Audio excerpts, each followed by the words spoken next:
listen to the racing. Morning breaks on the interstate. Steel birds cut the pale blue haze. From the farms to the harbor gates, one bright flag in a million ways. Hands that build and hands that mend, hard-won miles from end to end. Every road and river name burns like iron in our veins. Hear the call, the signal rise from the coast to mountain skies. When the shadows try to land, we stand. America, hold the line. America, tonight is mine. Tactical Templar, our line. Guard the flame, defend the line. America, hold the line. America, we rise. Tactical Templar, our line. Steal the hearts, defend the light.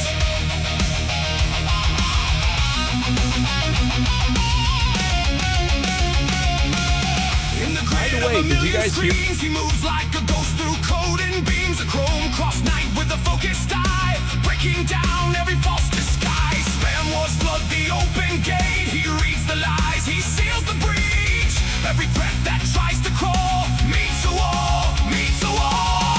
Hear the call, the signal rise from the coast to mountain skies. When the shadows try to land, we stand.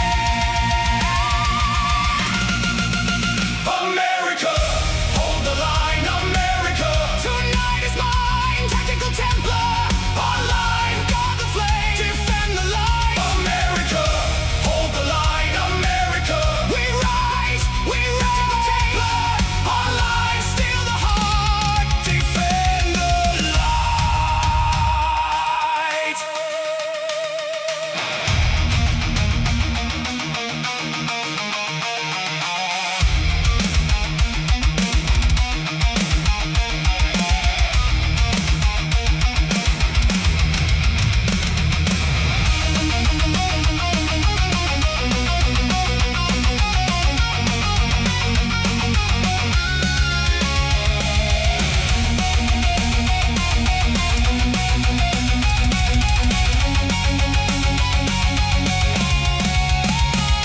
In the dark of the midnight feed, he plants truth like a battle creed. No surrender, no retreat, just the thunder under his feet. From the screen to the steadfast shore, he stands for the things we're fighting for. One nation loud and alive. We endure, we survive.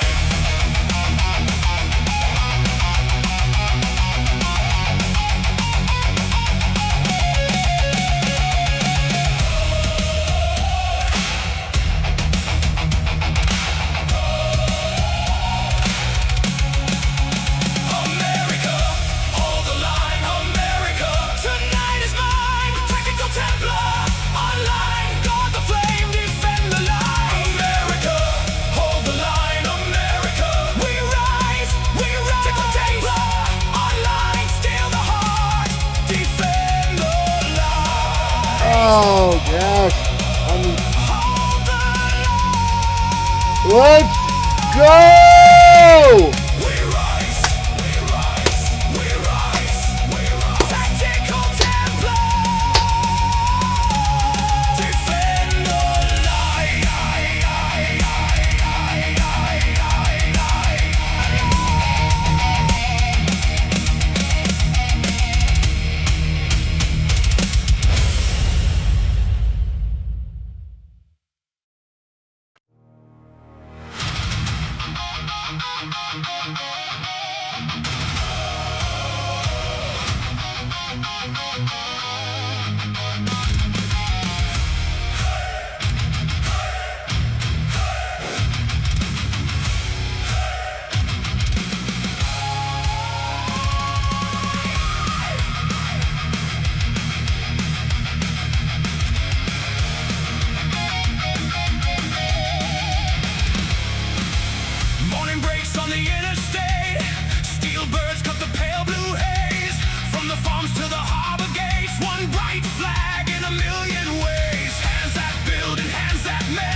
goes through coding beams, a chrome cross knight with the focused eye, breaking down every false disguise. Spam wars flood the open gate. He reads the lies, he seals the breach. Every threat that tries to crawl meets a wall, meets a wall. Hear the call, the signal rise from the coast to mountain skies. When the shadows try to land, we stand. America, hold the line. America, tonight is mine. Tactical Templar online.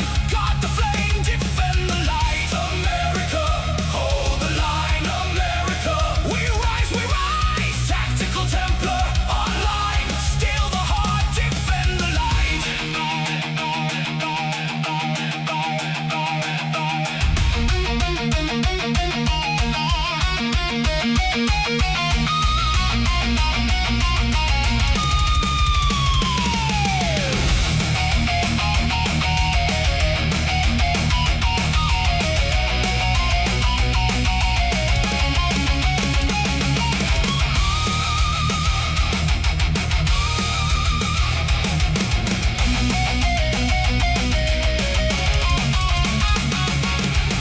In the dark of the midnight feed, he plants truth like a battle creed. No surrender, no retreat, just the thunder under his feet. From the screen to the steadfast shore, he stands for the things worth fighting for. One nation, loud and alive. We endure, we survive.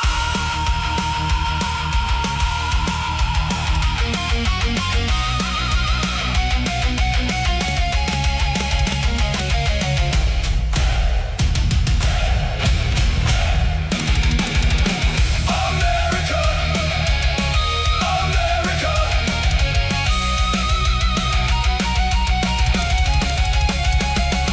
America, hold the line.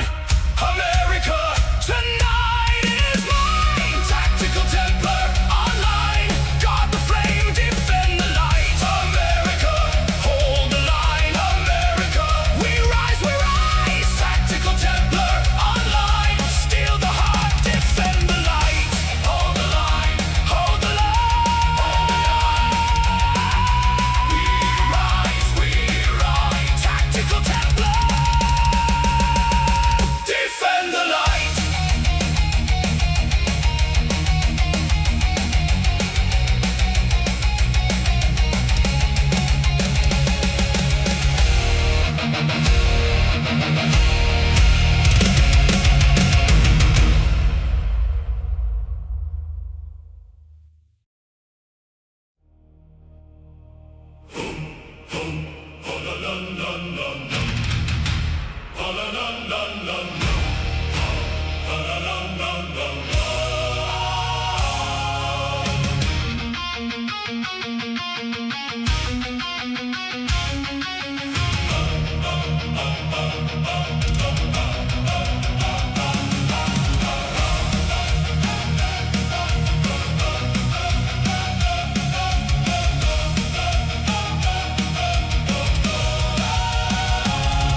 He sat on a pile of gold with ale on his breath and spite in his throat. Heavy with greed, with glassy red eyes, counting his curses like stolen praise. His tower was packed with junk and bone, cheap trinkets stacked like a rusted throne. He sold his soul for a price tag grin and fed on the shame that he called a win. He raised black banners in the dawn, pointing at songs till the voices were gone. But every lie leaves a stain in stone, and every thief ends up standing alone. False flag burn, your banners turn to ash. Brothers! False flag alert, the crowd has joined at last. Welcome back to the show. Welcome back. It's so good to see you guys on a Tuesday. You know, it's only a couple days till the weekend, and then I can ask you about how your weekend is going. Guys, it's time to go scorched earth on the quartering. Enough is enough, okay? Despite what you may think, I've pulled my punches on the quartering. I have. I pulled my punches. I've been reserved. But you know what? The gloves are off. Because you are not just affecting one or two content creators anymore. You are affecting an entire ecosystem of people that want to watch content. And you are thinking that you are above criticism. So we're gonna be deep diving that. Believe me, we're gonna be talking about that. We're gonna be talking about politics. That's right. The Iran war is heating up. So we're gonna be looking at what the quartering did, and we're gonna be looking at what he has been doing, because it's just unacceptable. When you are false flagging channels and you're getting them demonetized and you're helping to facilitate that culture, that's where I step in and say enough. I think it's fine to criticize people, make fun of people. And you know what? The thing is, I've had people that have lied about me and lied about my channel, made shit up about me that I found to be disgusting. I've had some of the most degenerate fucking demons coming after my channel, coming after me. But you don't see me going and false flagging them or trying to threaten people behind the scenes. No, if I have an issue with somebody, I'm going to do a rebuttal video. I'm going to make fun of them. And then the only thing that it takes for those people to be destroyed is time. That's it. All of my haters have destroyed themselves, and it's been a spectacle to behold. So, we have a lot to get into today. You know, we have a lot to get into. The Iran war is ramping up. It's heating up. Donald Trump has issued a final warning for Iran after there was another attacked ship. And I think Trump may just glass Iran. I don't know. We're at a point. Trump may drop a nuke on Iran. We're in unprecedented, uncharted territories. We're gonna see what's gonna happen. You know.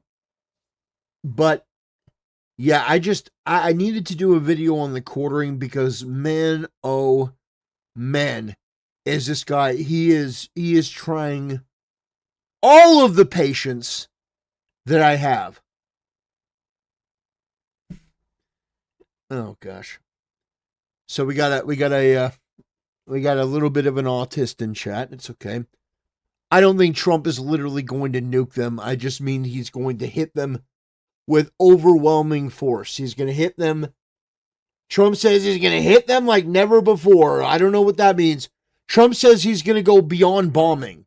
So I don't think Trump is actually going to nuke them, but I don't know what is beyond bombing. Okay? What is beyond bombing?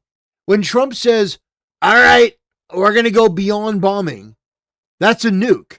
So I don't actually think he's going to nuke Iran, but I think he's considering something that's beyond bombing. Bombing is pretty bad. When you go beyond that, that's quite an escalation. Yeah, Revan in chat says he's going to send in the furries. Oh, boy. Oh, gosh. Man, I don't know. I think that even would be a step too far, sending in the furries, sending in the degenerates. Can you imagine the Iranians they're like, what is happening? Parachutes, and it's just a bunch of fucking furries, a bunch of degenerate furries falling in from the sky. Oh, God. And like, oh, God, no.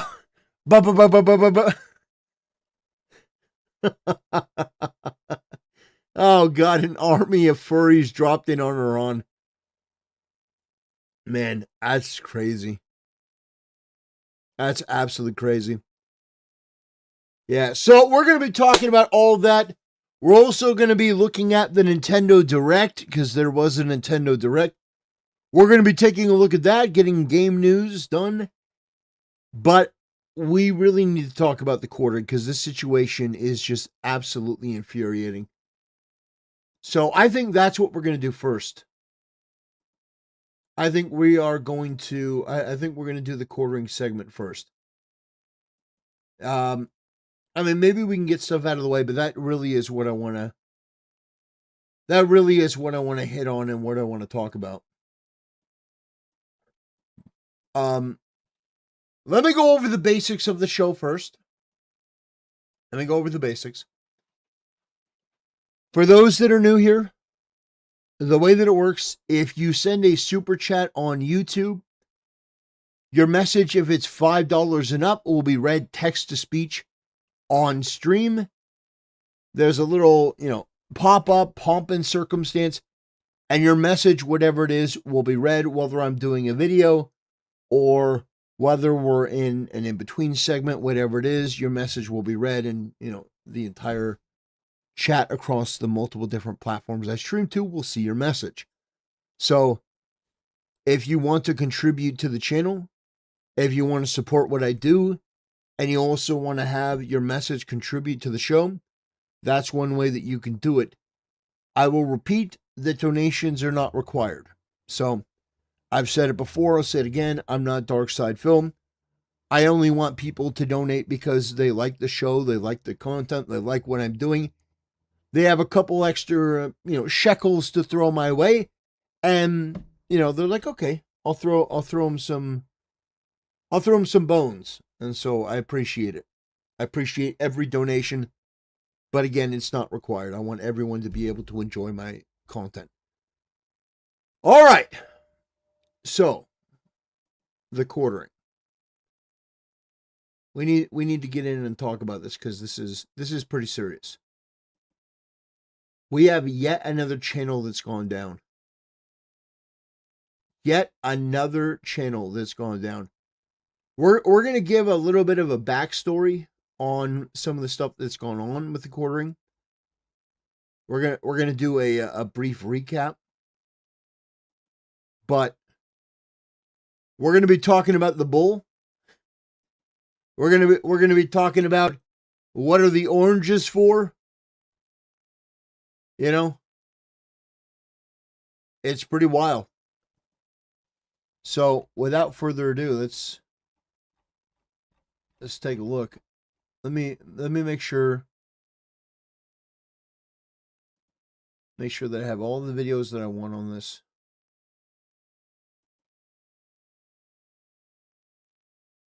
Make sure we got all the videos I want. 7,000 Israeli new shekels for KOTOR. Listen, I wouldn't recommend it. It says which channel? I didn't hear anything about it. We're going to go over it. We're going to go over it right now. We're going to go over it right now. Okay.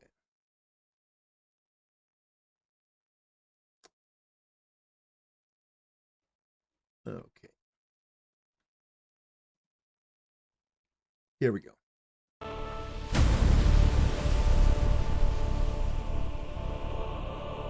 Brothers, today we are going to be talking about yet another channel that was flagged down by Jeremy from the Quartering or his retarded minions. And you know what? Enough is enough.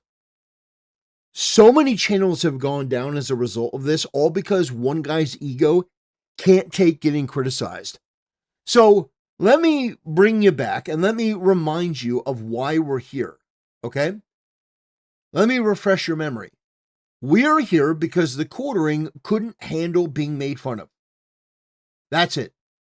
That's why we're here. This guy couldn't handle being made fun of, and this is back in April.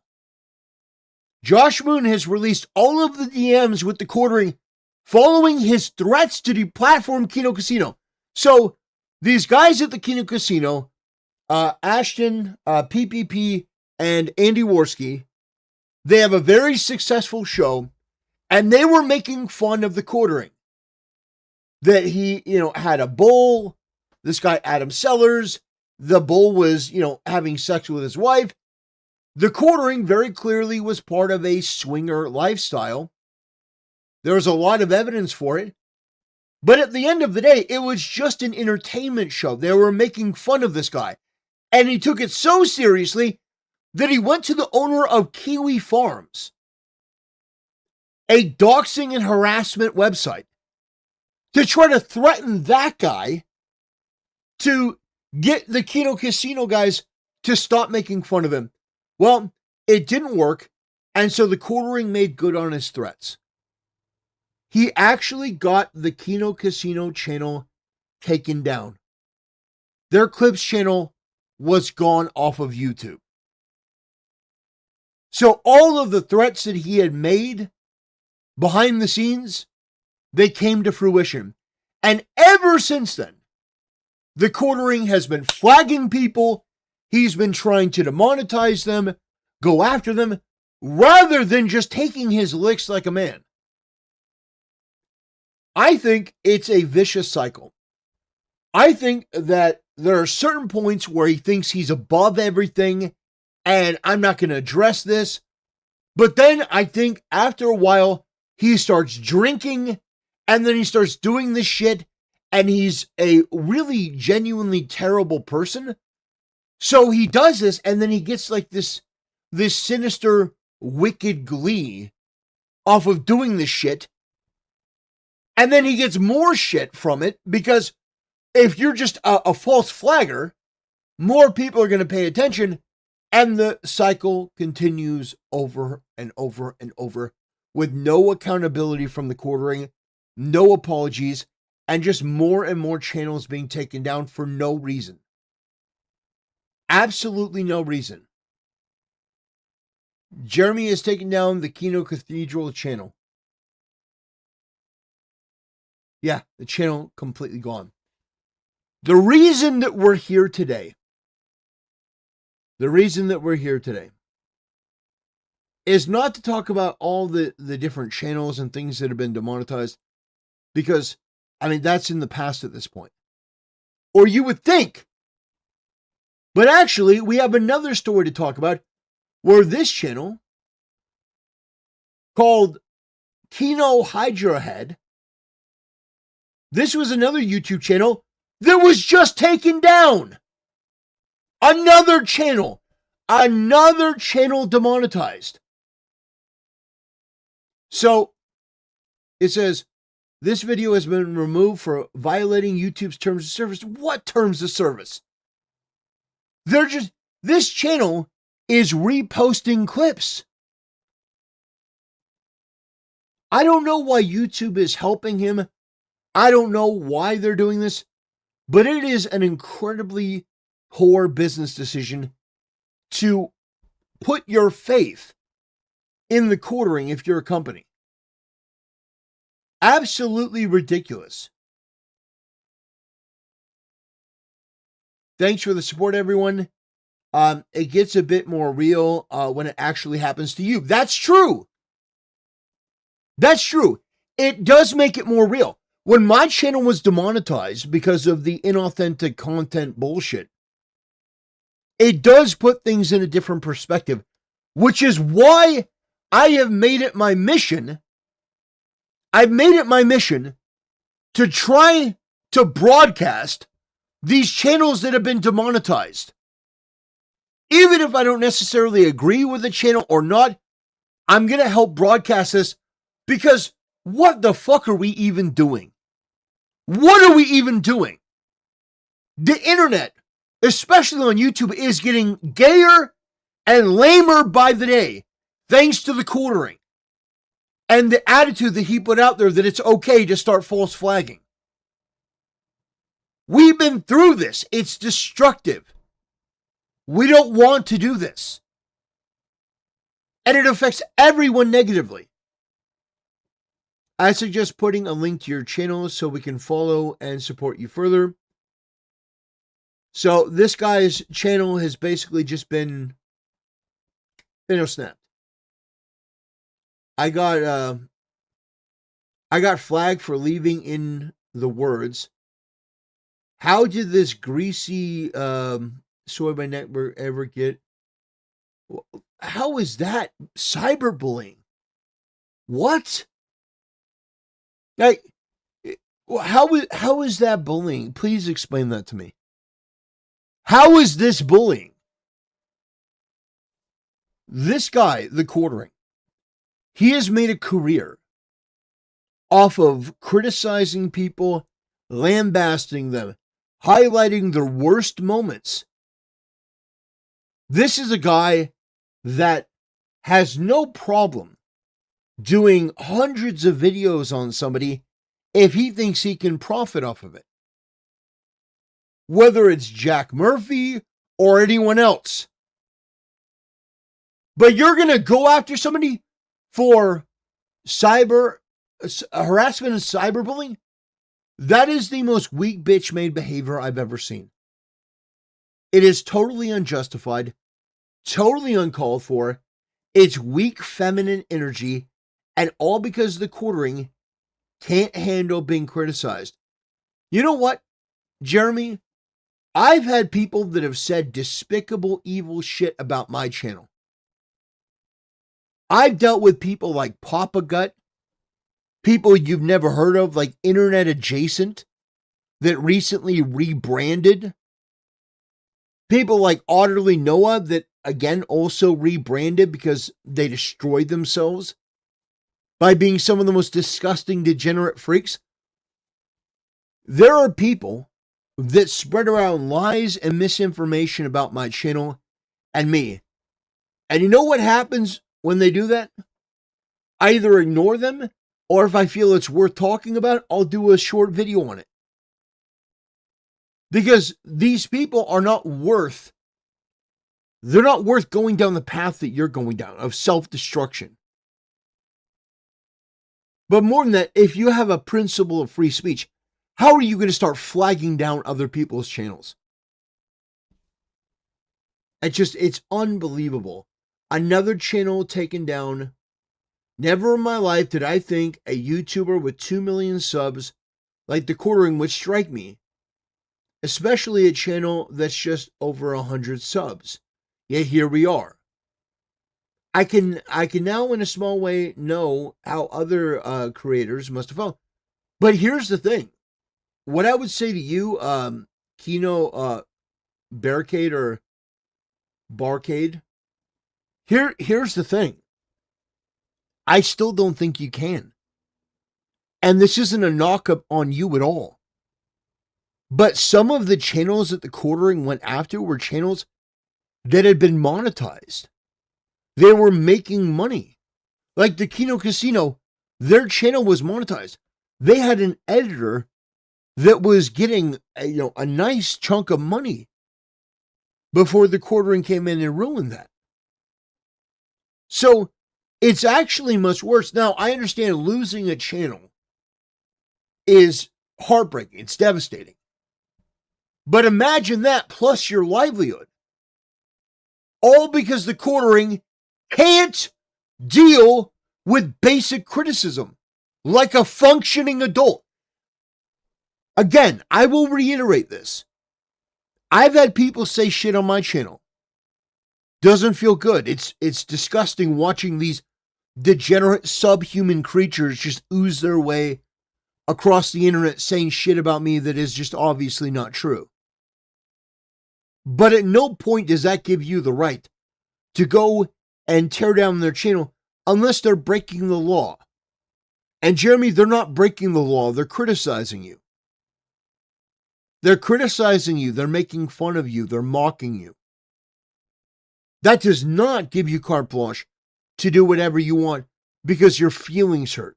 The facts don't care about your feelings. And Jeremy, everyone recognizes this. From me to somebody like Nick the Oreo, people like the Kino Casino, even your friend Bearing, Count Dankula, everyone understands what you're doing is wrong. And it's damaging and destructive to the YouTube space. There is no reason for you to keep doing this. You are not fighting evil. You're not fighting the good fight. You are a serial liar and a scammer that has a repeated pattern of manipulation, trying to extort things from your audience, not really having any duty of care, not really putting any value into what you're selling your audience, anything for a buck. You know, you're somebody that lies all the time. You don't really do any sort of due diligence. The whole thing with the Facebook, the Facebook stalker. That thing with the guy with the Frieza avatar, Jeremy. That guy wasn't a friend of, it was a friend of yours. You claimed him to be like a serial stalker. But he was a buddy you kept talking with. Like, the whole thing is bullshit. It is absolute bullshit. And how much more of this do we have to deal with? How much more nonsense do we have to endure for this shit? Another channel taken down. All because this guy, he can't deal with basic criticism. So you know what? We're gonna do we're gonna do a greatest hits. We're gonna go look at some of the videos that I think are worth looking at from your friend Bering. Your friend Bering, Jeremy, that you betrayed. Your friend Bering, remember? Like, what you did to Bering was disgusting. Fashion. So the quartering drama continues. Now, I've only made one video about this whole thing. I've largely stayed out. I've kind of lost interest. I couldn't really give a fuck. The guy fucked up and he's getting his licks. Surprise, fucking prize. Now, if you've got no idea what I'm talking about, you should watch this video. I think I did a pretty good job breaking down like the initial drama. Now, since then, the only major thing that's happened from my point of view is he sneakily deleted a podcast I did with him and Count Dankula. He did it to try and kind of reduce the heat he was getting. An entire podcast deleted because this guy, the quartering, couldn't handle himself being criticized and made fun of. And by the way, in chat, we have somebody bringing up the tactics that the quartering employs are tactics that you often see from the left. And you're absolutely right. You're absolutely right.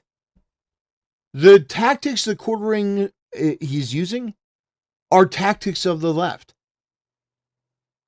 And specifically, the tactics of people like Brie Larson that he criticized. Making up stories of harassment to get people off your back.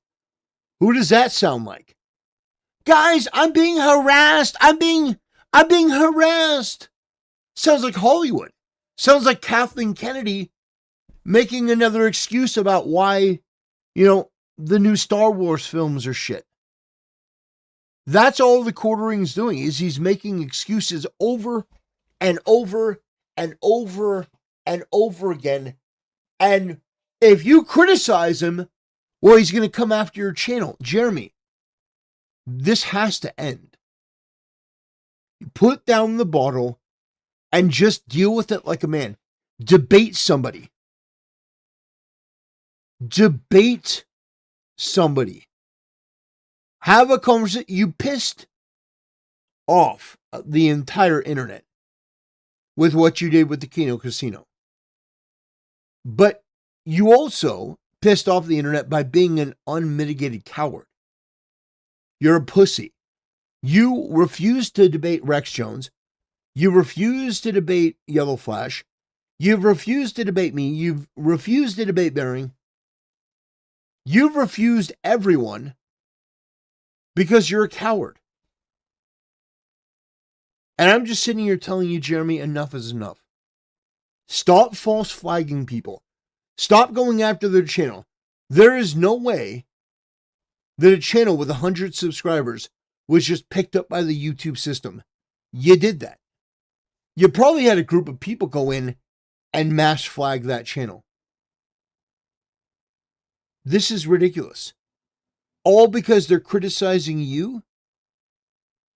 I'm telling you, Jeremy, this is going to end badly for you. And that's not a threat. It's not a threat of violence. I know you like to pretend that That's what people are talking about. I'm talking about your livelihood. Because you've already seen the ramifications of what you're doing being brought back on you. Sort of like, you dare use my own spells against me, Potter? You dare use my own spells against me? Yeah, they are. They are using your own spells against you.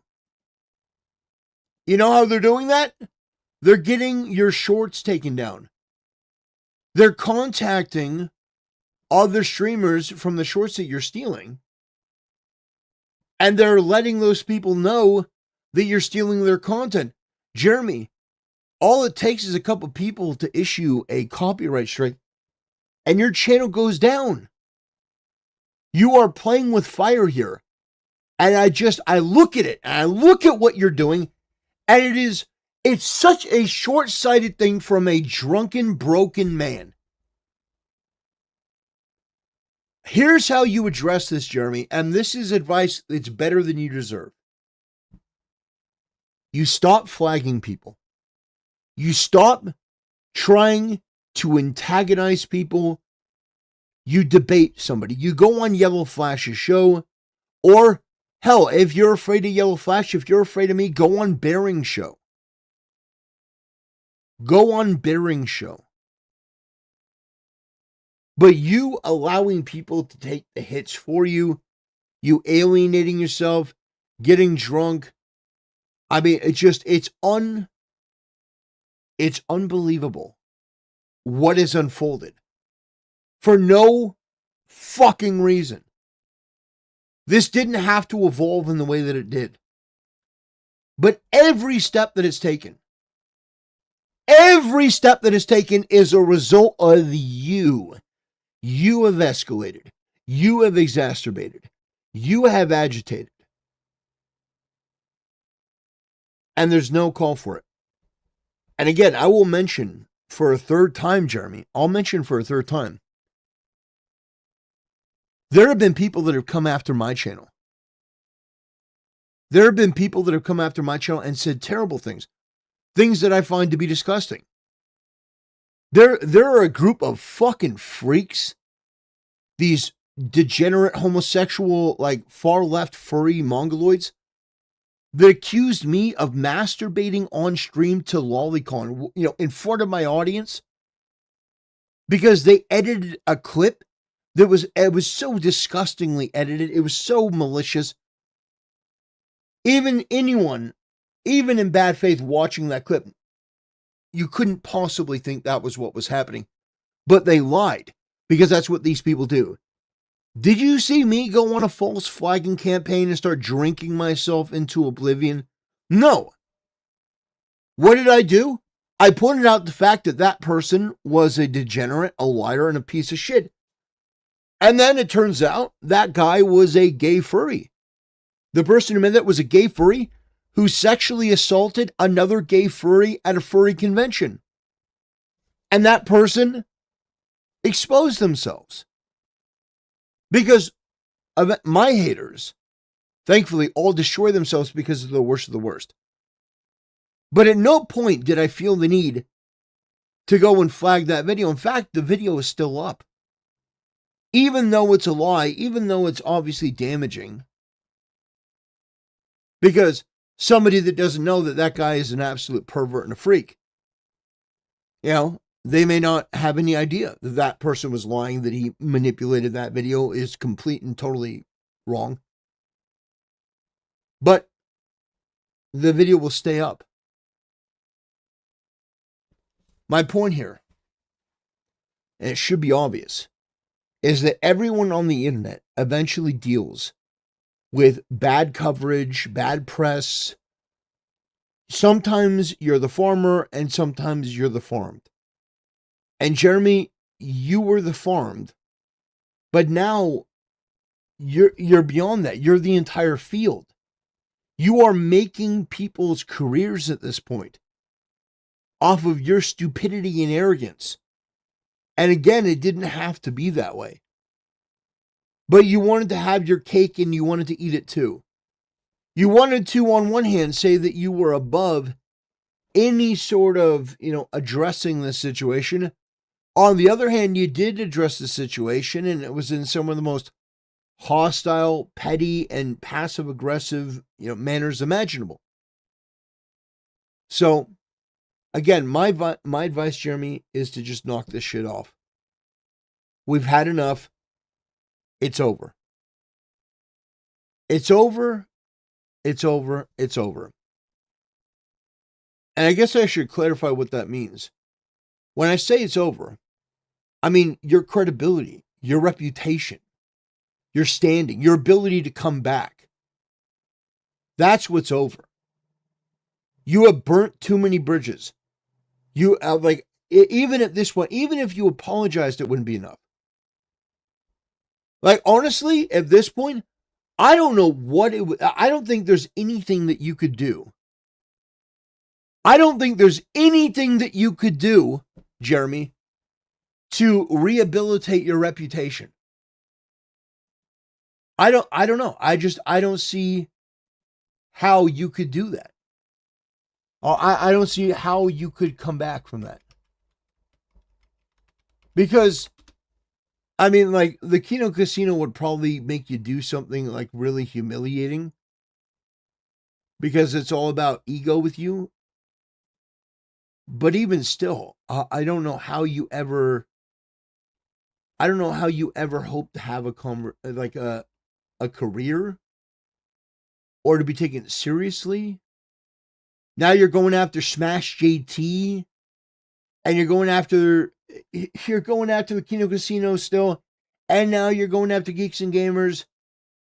Like, eventually your chickens are going to come home to roost, and I think they are. I think that's what we're witnessing right now, is we're watching your chickens coming home to roost. And you don't like it. You don't like it one bit. Well, tough shit. Genuinely, tough shit. You've done so much damage. It's honestly breathtaking to observe. It's breathtaking to observe the damage that you've done to your own reputation that you didn't need to. And now you've resorted to flagging. And people, I'm telling you, they've had enough. They've had enough. And so what I would say, Jeremy, is you need to move on as best you can. Get off the internet. Stop making content. If you're going to make videos, okay, maybe make videos. But don't do the live stream thing. Get off of X. Focus strictly on making your slot videos, not really interacting with the chat. Just head down, and maybe you could survive. Maybe you could have some semblance of a career, even with people leaving negative comments, if you slinked away and just started just dumping out videos like you usually do. But if you continue this, I think you're going to lose your channel. I do think that's the next step. I think that the quartering is going to be demonetized, and I think the quartering is going to lose his channel if he continues. And it's a terrible thing for any content creator to deal with that. But you guys want me to be honest with you? You guys want to know the truth? I'm going to be as candid with you as possible, and this isn't a threat.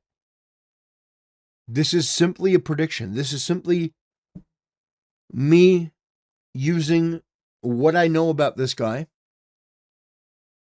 and what I know about people like him with the behavior pattern. If this guy loses his channel, this guy, there's a likelihood, a very strong likelihood that he kills himself. There is a strong likelihood that this guy kills himself if he loses his channel. Because he would have nothing left. He could try to make it on Rumble, but he's not going to make it on Rumble. He's lost it. He has lost his deal. Yeah, the Rumble contract is done. I mean, it would only be a matter of time before those numbers dwindle to nothing. I'm not saying that I encourage that or that I want that.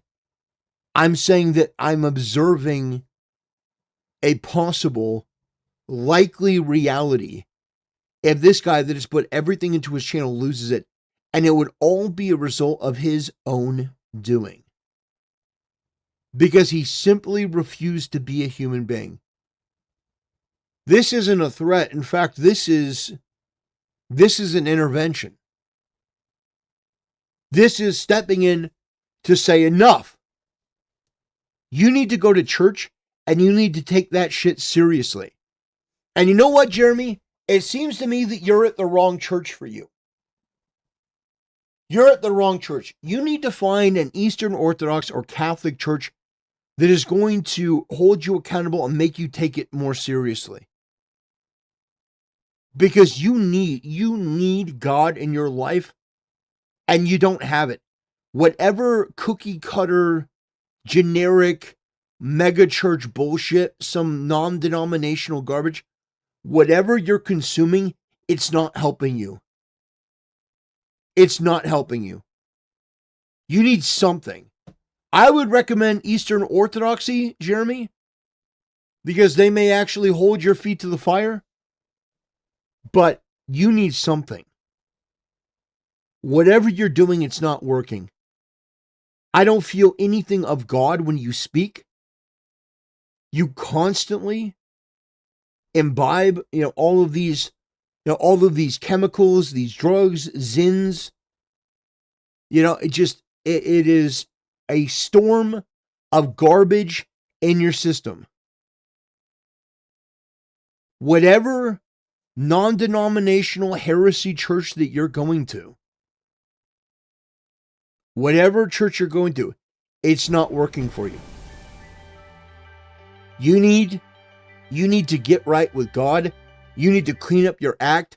You need to, if you can, I doubt you can at this point, try to fix your marriage. Unbelievable.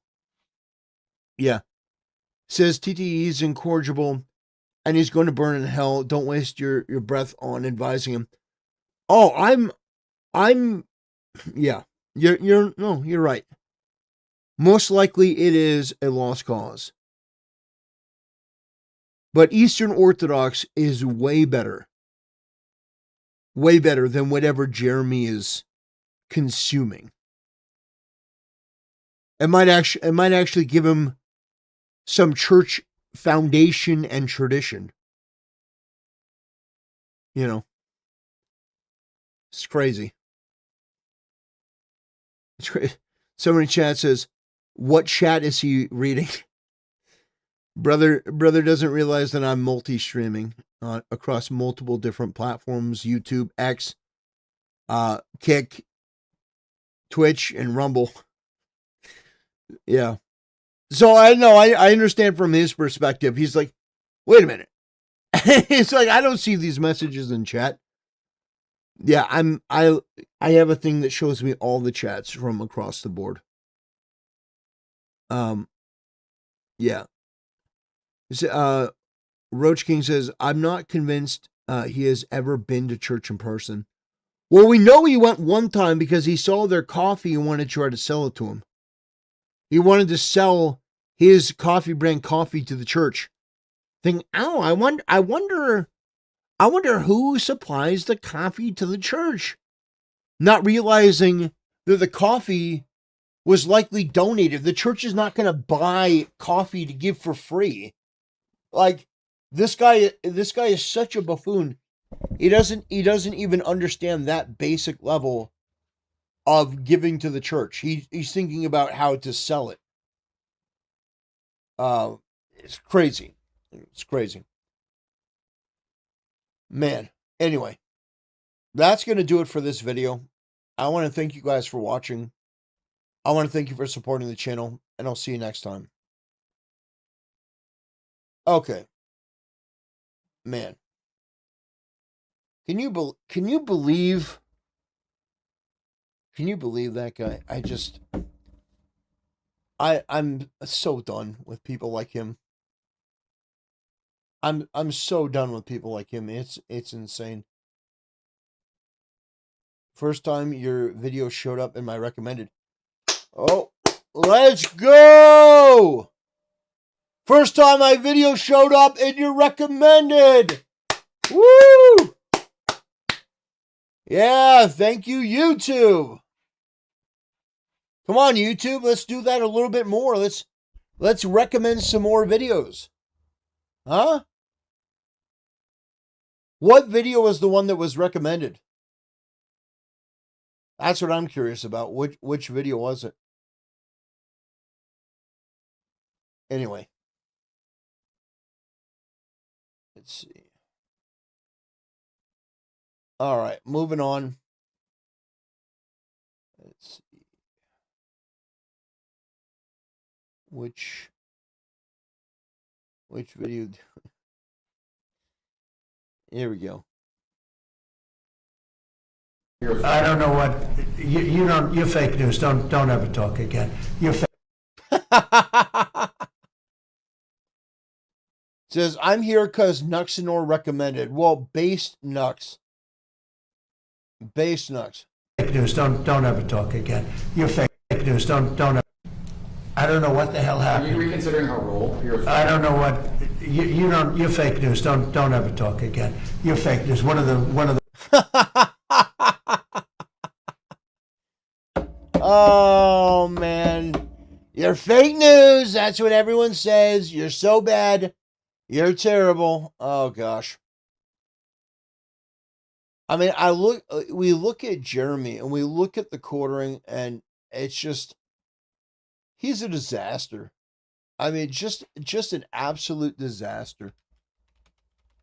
You know, you look at him on X, and there's just so many moments where you have the opportunity to do the right thing, and he just shits the bed. I mean, look at this. There for that. Yeah. Like I was legitimately considering it. Like I considered it too. Slow. I was like, Wow. It was not the most exciting outcome, especially. I mean, I can't imagine if I would have flown there for that. Yeah. Like I was legitimately considering it. Like I consider.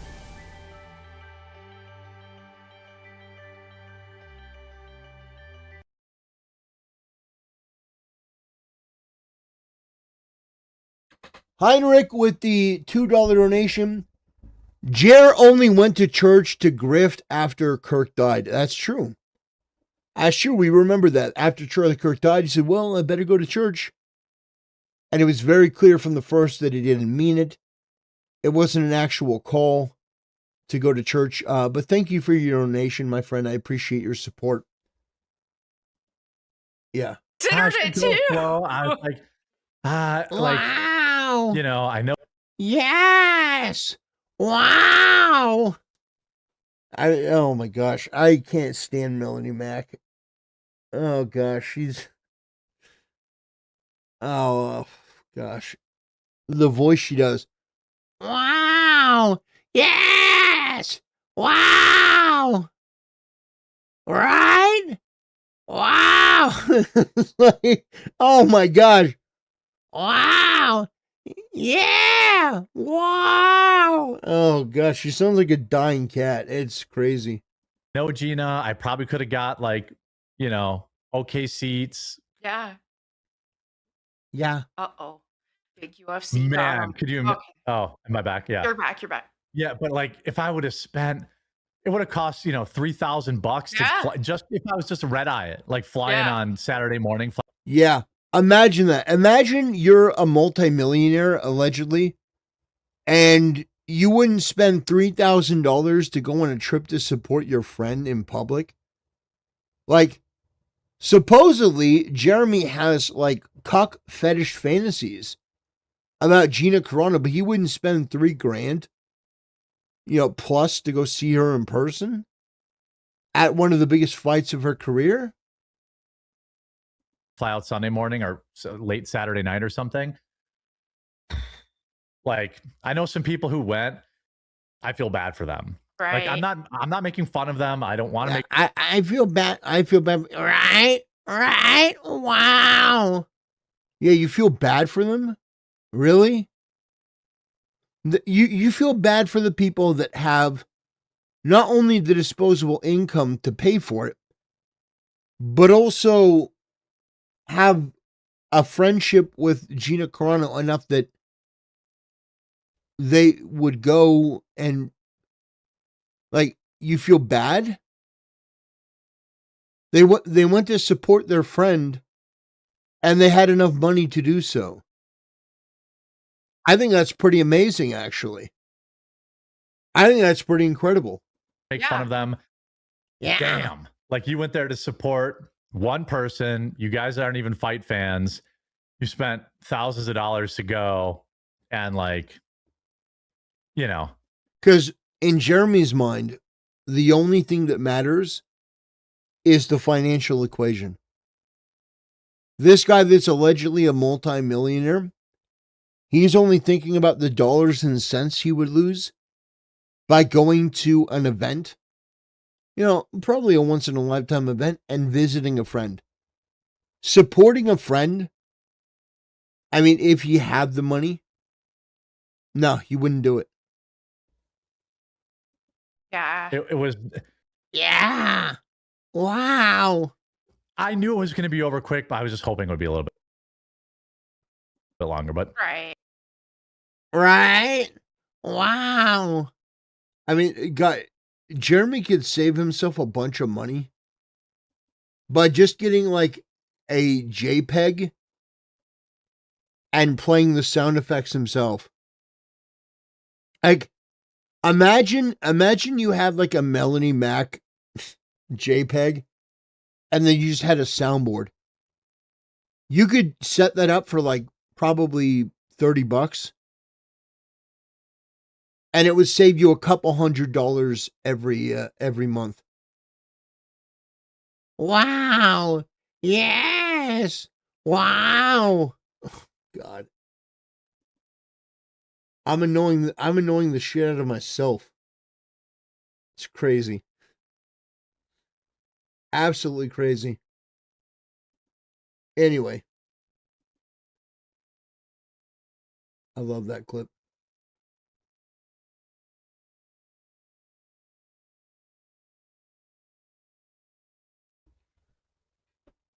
Okay. One more time. I don't know what the hell Are you happened. reconsidering her role? That's so good. Are you reconsidering her role?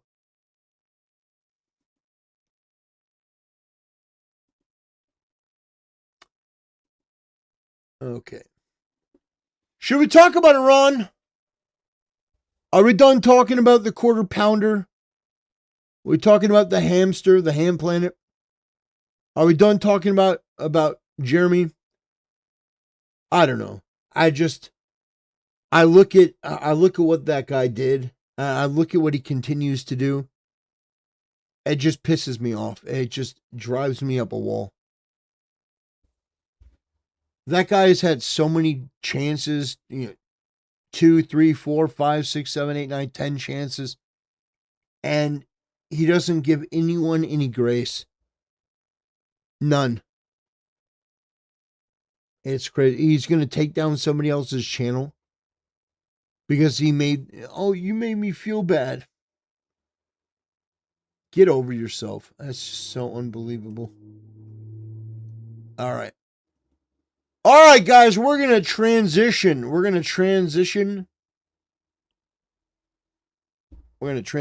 the next topic.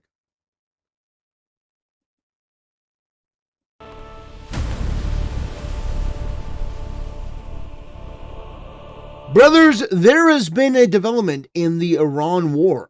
Donald Trump has issued a final warning. And based on how bombastic he was and how definitive he sounded, which is honestly not something that's typical for Trump. Trump likes to leave as many doors open as possible, which is why he will talk tough, but he'll leave a lot of room for other things. But now he's not really doing that so much with Iran.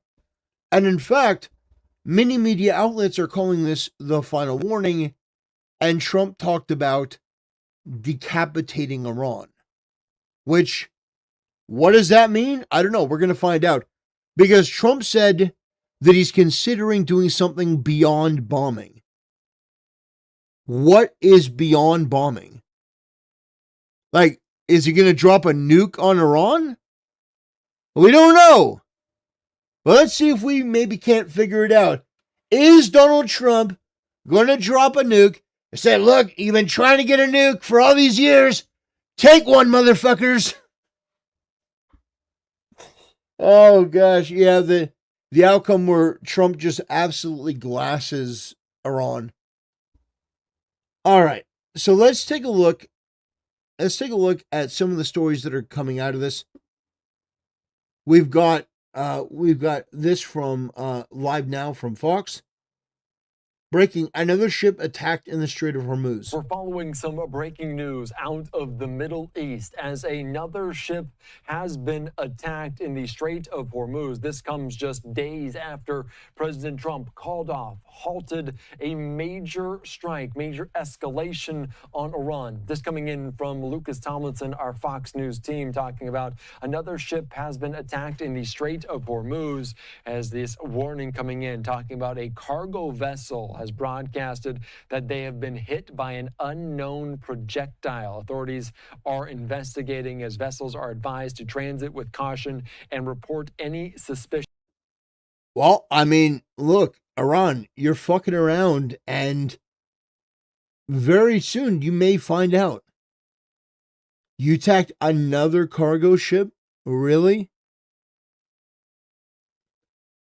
My take on Iran is different from a lot of other people. You see, I've seen that there is a political calculus to the way that people are responding. Let me just make this clear. I support what Trump is doing in Iran because I understand that Iran is the #1 state sponsor of terror in the world. They kill innocent people everywhere. They fund Hezbollah and the Houthis and Hamas. And they have been getting better with their ballistic missiles capabilities. So, dealing with this under the next president is going to be more difficult as their capabilities improve, and God forbid they get a nuclear bomb. If they get a nuclear bomb, it's over. So, I do take this stuff seriously. I think that a lot of people don't. I think they take it way too casually. And I think that this is something that Trump should go in and he should just finish. He should finish this. I know Hassan and all of the communists, all of the anti-American terrorist supporting people will be very, very, very upset. But if you take Iran, you take the islands, you take the oil, and you devastate him. You hit him 1,000 times harder than you have thus far. You knock him out. It'd be better for the entire region and the world. It would be. That's the brutal reality that a lot of people don't want to face. And if you are somebody that is willing to cede power to the Democrats, the communists, because of this issue, then you are not America first. You are not a patriot. You are somebody that is, well, I mean, basically, you're just a political opportunist.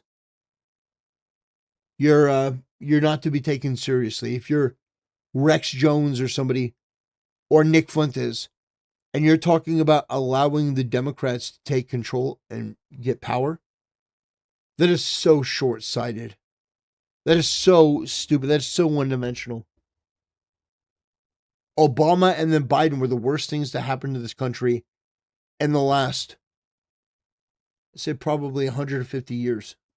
activity. So no word on the origin of that unknown projectile or what's going on, but this is cause for concern as President Trump today said it was the last chance for Iran to forge a deal and avoid escalation of U.S. strikes on the country. President Trump in the Oval Office said he expects negotiations will focus on reopening of the strait and also creating a pathway for Iran to address the United States concerns about its nuclear program. So President Trump talking earlier today saying he wants to give Iran every last chance before decapitation. He says that the U.S. is talking right now with Iran after postponing that massive attack over the weekend. The chief executive also says he wants the Strait of Hormuz to open Tuesday, but he will not allow Iran to charge a toll. So some major developments out of the Middle East. Again, a live picture right now in Washington, D.C. at the White House here on Live Now from Fox. So following it very closely here on Live Now from Fox, let's take you out right now to what we know from Lucas Tomlinson here just a little bit earlier on Live Now from Fox. To reopen the Strait of Hormuz or to formally scrap Iran's nuclear program and another attack on a ship in the strait, President Trump says U.S. forces were ready to launch another wave of airstrikes on Iran over the weekend. We're going to hit them very hard yesterday. Hit them so hard. Harder than any attack. I think I can say, General, from a point of knowledge, any attack since World War II. We're talking about the strait, the opening of the strait, having it open literally by tomorrow, completely open. Well, it's not open. That's phase one, and phase two is we then will talk about the nuclear capacity. It's not the first time U.S. forces have been ready to launch, but then told to stand down. This is at least the fifth time you've turned off airstrikes against Iran since April to negotiate. What is your message to the American people who are wondering what has changed this time? I'm very proud of the fact that I'll give people a chance. This is a big move. To do an attack that big on a country, I'd rather not do it. Some Republicans are skeptical. I know he's given diplomacy a chance. Do I believe it's going to work? Probably not. Trump also turning his ire on the oil business, saying they have made too much money during the conflict with Iran. I should be the last one to say, because I'm a big free enterprise guy. They're going to give some of that back to the public, and they better cut the retail price, the consumer price. Too much money. You're surprised I'm saying it? I'll say it loud and clear. I'm not happy about it. President Trump says the blockade on Iranian ports will remain and will not be lifted until there's a deal or, quote, total surrender. Total surrender. At the White House, Lucas Tomlinson, Fox News. All right, thank you so much for that. President Trump saying this is the last chance for Iran to come to the table. Right. So you get the point that Donald Trump is basically saying this is it before we go all out. Yeah, you got one more shot. Now, this is the attack. This is the news coverage of the attack where Iran hit a another possible attack on a ship in the Strait of Hormuz today. A quote unknown projectile reportedly hit an engine room and a fire broke out. The crew abandoned the Liberian flagged ship, but one member is reported missing, and that comes to us from Reuters reporting this afternoon. Chief International Correspondent Steve Harrigan reporting live from the region in Tel Aviv. Hi, Steve. Martha, despite this continued violence and continued reports of attacks against commercial shipping in the Strait of Hormuz, administration officials continue to be confident that a deal for free passage of all commercial shipping through that strait is really on the horizon, that such a deal could be signed as early as tomorrow. In the meantime, CENTCOM continues its tough blockade of Iran and all of its ports. CENTCOM released some video of that blockade of Iran in action. Captain, you are requested to alter course to 190. If you do not comply, we will compel compliance with force. Woo! This is Warship 45. We will monitor your course for compliance at this time. Warship 45 standing by on 16. You have 15 seconds to comply. Now, since that blockade began, CENTCOM has said it has diverted more than 45 commercial ships. It's disabled 2 ships. Iran, in the meantime, continues to insist it is not negotiating directly with the U.S., but Iranian officials say they are negotiating with Oman. Martha, back to you. Steve Harrigan in Tel Aviv. Thank you very much, Steve. Be sure. All right. So we got one more where Trump vows decapitation amid ominous final warning. We're going to maybe get something, but I want to give him every last chance before decapitation. I'll give people a chance. This is a big move. To do an attack that big on a country, I'd rather not do it. Now, we've already, through lots of large attacks, but they were normal large. Hopefully they'll come to their senses. This is going to be super large. Showing no mercy as he warns Iran, this is their last chance. All right, we gave you this. We gave you the regular large attack from our military. Now we're going to give you the supersized. We're going to supersize it. We're going to be like, wow, this is so big, so massive. You're going to feel the weight of America's girth. America's girth is going to come and it's going to drop on you. You're going to be like, wow, that's a lot of girth. Everyone said that was a lot of girth, but now seeing it, I can see it's a lot of girth. Yeah, America's teabag. Before resuming a bigger and stronger strike. However, Tehran denies there are direct negotiations with the U.S. at this time. Rich Goldberg, senior advisor to the Foundation of Defense of Democracies. And Rich, welcome back to our program. All they do is lie. Why don't we cut through? Good day, Bill. Yeah, very quickly here. Is there communication? I am told there is a line to Tehran leadership. Is that the case, yes or no? I'm sure there is, even if it's not direct at the moment. It's certainly through the Omanis, through the Qataris and others who are absolutely passing communications back and forth. And by the way, it doesn't surprise me that they want a deal. Of course they want a deal. If you look at the situation today, the president should be very confident in his position. The blockade is working. According to senior administration officials, they're watching the financial picture very closely inside of Iran. It's falling apart. They describe it as a house of cards at the moment, everything being leveraged on top of itself to try to save banks from collapsing, save industry from collapsing. In the meantime, inflation's nearing 100%, even more for food. The rial has collapsed, their currency. Meanwhile, on the other side of the ledger, we are actually getting oil out of the strait. I know you see the report. Very nice. We're getting oil out. So, you know, to summarize it for those of you with low attention spans, I think we can I think we can summarize it. For those of you with low attention spans, we can summarize it.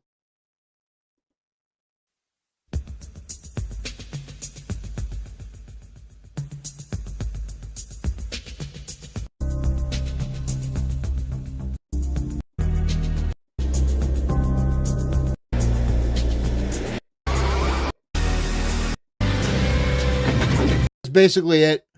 That's what's happening. Getting ready.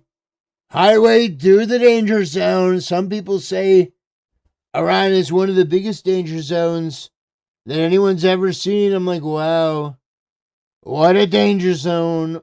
How huge. Some would say it's massive. Iran doesn't want to deal. See, Iran is disconnected because despite what people say, Iran has been hit very, very hard. And there's not really a lot of communication. But you are dealing with radical religious zealots. You're dealing with absolute lunatics. So you're not going to be able to persuade them with like a Starbucks or some sort of like materialism the way that you would for people that are, you know, just extremely greedy, like the atheists in the West. It's a reality that it's a completely different game. Reports about ships being hit, and yes, that is happening, but at the same time, we're managing to get at least 5 million barrels per day out per night using various techniques under this Project Freedom that Central Command has put in place. So you look at both sides of the ledger here. They're falling apart economically, and we are getting some relief. You look at oil prices, you just mentioned it, the stock market going up today. They, of course, want to get some sort of relief. The question is, what are we willing to do in sort of a deal again? Are we going to go right back to the same sort of failed strategy of the MOU? Or are we going to say, you don't get a dime, you don't get any relief until we get all the concessions? You don't get a dime, you get nothing. Does a big strike force Iran to capitulate? If you're able to actually penetrate the command bunkers and get to people like... We definitely want to penetrate. We definitely want to penetrate Iran's command bunkers. We're going to go in deep and penetrate their bunkers. They're going to be like, wow, we've never been penetrated this hard before. Like Ahmed Vahidi, if you're actually able to penetrate the missile cities and destroy their remaining missile capability. Iran doesn't want a deal, and I'm going to admit it. I don't want an Iranian deal either. I want a full glass surface between Iraq and Afghanistan. Yeah, I agree. I think that Iran. Yeah, I really don't think they want a deal. I think that they want to string this along. I agree with you. I don't want an Iranian deal either. Yeah, the Iranian deal under Obama was terrible. It was absolutely terrible. It very well could. We have not been able to prove that ability to date. It's one of the reasons why I think we wrapped up Epic Fury when we did and went to the blockade originally. So at that point, your strategy in front of you is a strangulation strategy, which is working. You have obviously factions inside the regime here. Part of them sees the economy falling apart. Part of them wants to go down with the ship. The question is if the people who want to go down on the ship finally realize the ship is sinking and they need a way to stay afloat, to stay in charge here, because hopefully we're also doing something covertly with the Iranian people, which should also be freaking out the regime, but actually part of our success strategy. At that point, they're going to want to say, hey, please lift the blockade. We'll let more oil out. We shouldn't fall for it again. This can't be like Charlie Brown in the football Lucy here. I was going to say, You let the ships out. Then we give you some sort of relief here. Okay, General Keane was on yesterday. He's forcefully argued that the Gulf nations are speaking with two tongues, and they're holding the U.S. back time and again. Meanwhile, here's the headline from your group, all right? China, Russia, Iran, and North Korea form axis of aggressors that could overwhelm the United States, advance at one time. Reuters is saying 300 to 400 shoulder-fired missile launchers could be shipped from China to Iran, upwards of $70 million in value. I don't think the value is the important thing. I think the fact that if you have these shoulder-fired missiles, they could do great damage to American airplanes. Question for you on this. What does Russia and China do right now in terms of helping Iran, specifically with the targeting of Gulf states, U.S. bases, et cetera, in that region, that will help them and have helped them with their targeting to make it effective? Who's doing it more? Is it Russia or is it China or both? It's China. I would assume both are providing assistance to Iran at this point in whatever way they can, both overland routes, which is why we should be putting more pressure on all neighbors to shut down their borders or face sanctions or tariff threats. And at the same time, the Caspian Sea. We saw the Ukrainians take a shot at a vessel that was coming in there or leaving Iran there. So obviously, both countries have an interest in trying to pin us down, trying to make this harder for us to complete. We should obviously be pretty tough with both capitals in response. More support for the Ukrainians on the battlefield against Russia. Obviously, we have economic leverage against the Chinese. In the end, when we talk about the Gulf stage, you talk about Saudi Arabia and General Keene's comments, remember, we also are relying on Saudi Arabia with their overland pipelines to keep us in the game here. The fact that they're at maximum capacity moving through the Red Sea also allows us to continue the strangulation strategy. Okay, Rich, thank you. We'll see what gives in the next 12 or 24 hours. We await. Rich Goldberg, thank you for your time, sir. Nice to have you on. Thanks, Bill. Well, I mean, you sort of see the tone has shifted. The tone has shifted. Now it's, you know, how hard are we going to hit him rather than are we going to hit him? And it's just, it's an interesting development to be sure. But Trump is vowing a pure decapitation. He's saying the pressure is on. Says Iran has one last chance to strike a deal or face decapitation. Trey Ying's joining us from Israel. Where do negotiations stand right now, Trey? Yes, Stuart, good morning. While the Trump administration looks for a diplomatic solution with Iran, the IRGC is continuing talks in the Strait. And we saw this overnight, 2 cargo ships that were hit by unknown projectiles, according to maritime tracking groups. And this is just the latest in a series of provocative action. At least 1 crew member is missing from one of those vessels. Now, the incidents come as the U.S. naval blockade does remain in effect. CENTCOM says that as of August 3rd, they have redirected 44 commercial vessels and disabled 2 others. President Trump posted a Truth Social on Monday saying, in part, nothing gets through to Iran unless we want it to, and nothing will get through unless a deal or total surrender is accomplished. The president went on to say whether Iran wants to admit it or not, we are in fact talking of a solution to a problem that they have caused. The president described the state of play with Iran yesterday from the Oval Office. Mr. President, are the talks with Iran now off and are airstrikes No, back they're on? on. They're going on right now. It's an amazing thing. We have a little problem with Iran because we have many talks and we'll say we have or we don't have. You know, we're straight about it. But they deny, but they're not denying it now. This is the last chance. This is not something that, if it doesn't happen, this is the last chance for them to sign a good document. Reports indicate Iran and Oman are nearing a deal regarding control of the Strait of Hormuz and splitting service fees between them. It's not clear if these terms would be acceptable to the Trump administration that has maintained 0 fees should be charged in this international waterway. Yeah, I think that's perfectly fair.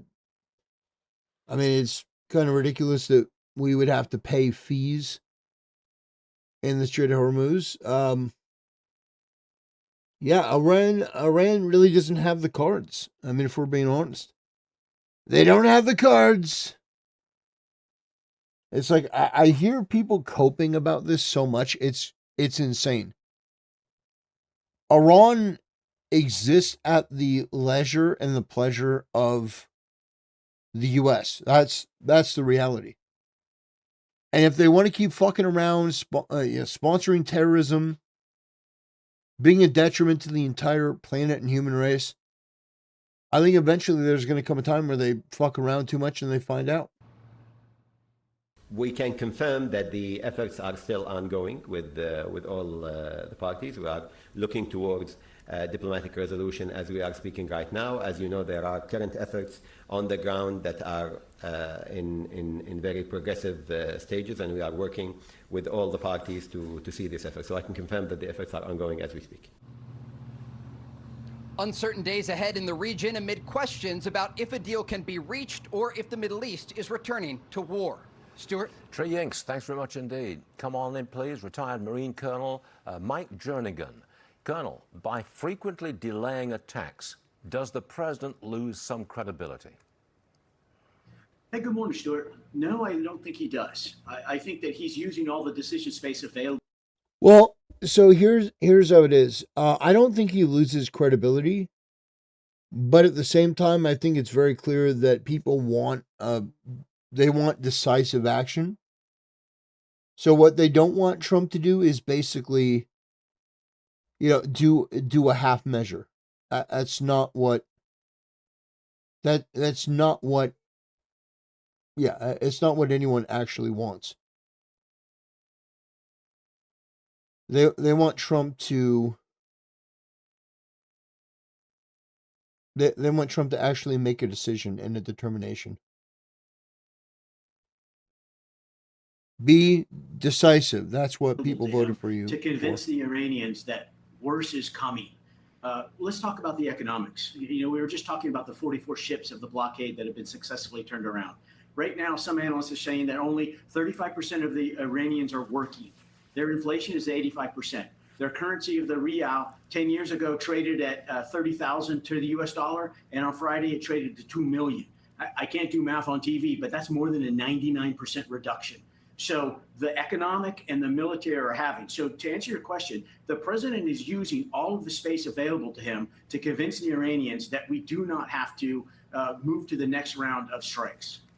Reuters is reporting that our military has used up, that's their words, used up a large stockpile of accurate long-range missiles during the 5-month war with Iran. Is that accurate? Have we used up a large amount of that weaponry? That's a we fair have question. used a lot of the weapons. We have not used up the weapons. The U.S. has enough remaining to do what it needs to do in Iran.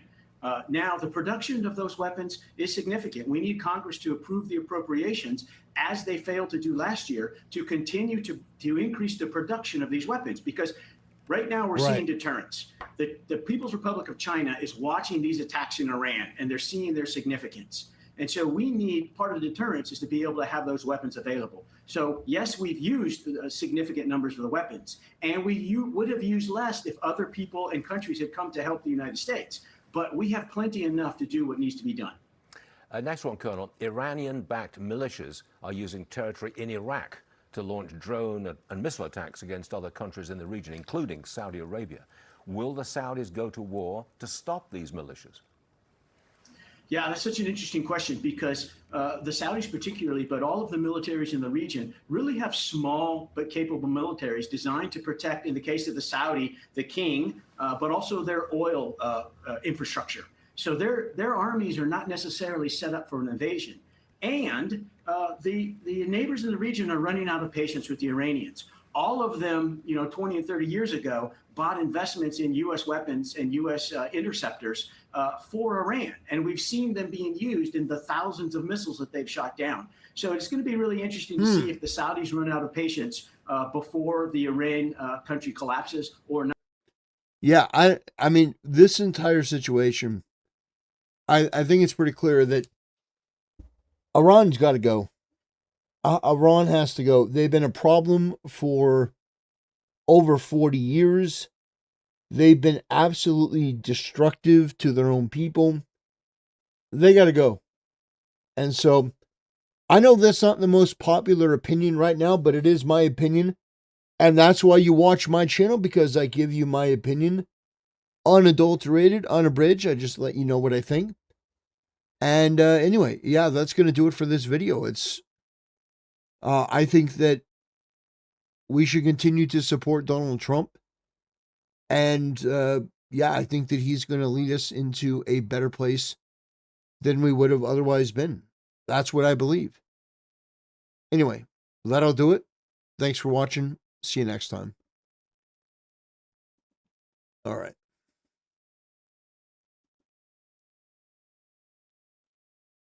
Let me...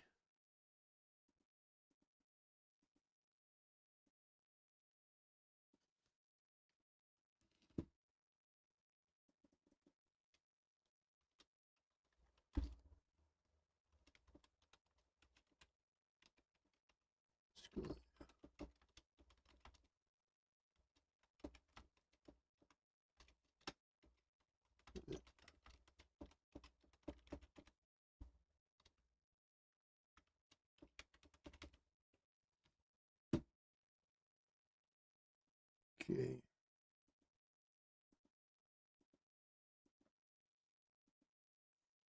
All right.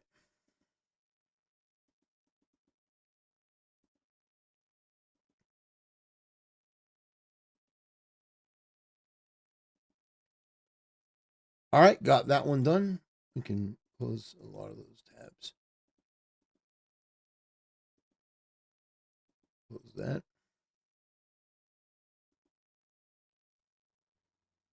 All right. Let's take a look.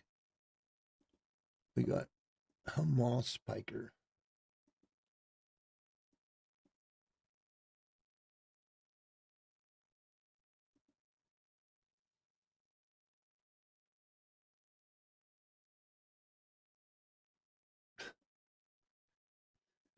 All right. Here we go.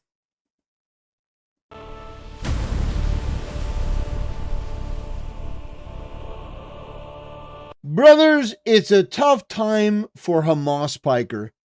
He is currently going to Michigan and campaigning with a far-left communist Islamist that is trying to become the next senator in the state of Michigan. So, Hamas Piker, I mean, he's been on a generational crash out. He's been just losing his mind. And it's so fascinating to watch this guy work. He brought in Hassan Piker, this I guess talented. What is this guy doing, bro? Yeah. Hey. Yeah, he's disgusted. He's like, oh God, Hassan. Hey, my man. Why are you shaking your damn head? Because you're a terrorist supporter. You're anti-American. Why would he not shake his head? In fact, I would be shocked if any of these people didn't shake their head. Hassan, these people are Democrats and you are the anti-Democrat. You're the anti-liberal. Of course they're going to shake their head. You disgust them. You disgust everyone. Okay. What are you doing back there? Okay. I love this guy. As soon as my name gets mentioned, he goes, no, hell no, not Hassan. My opponent in this Democratic primary, you know, he brought in Hassan Piker, you know, this, I guess, talent. There's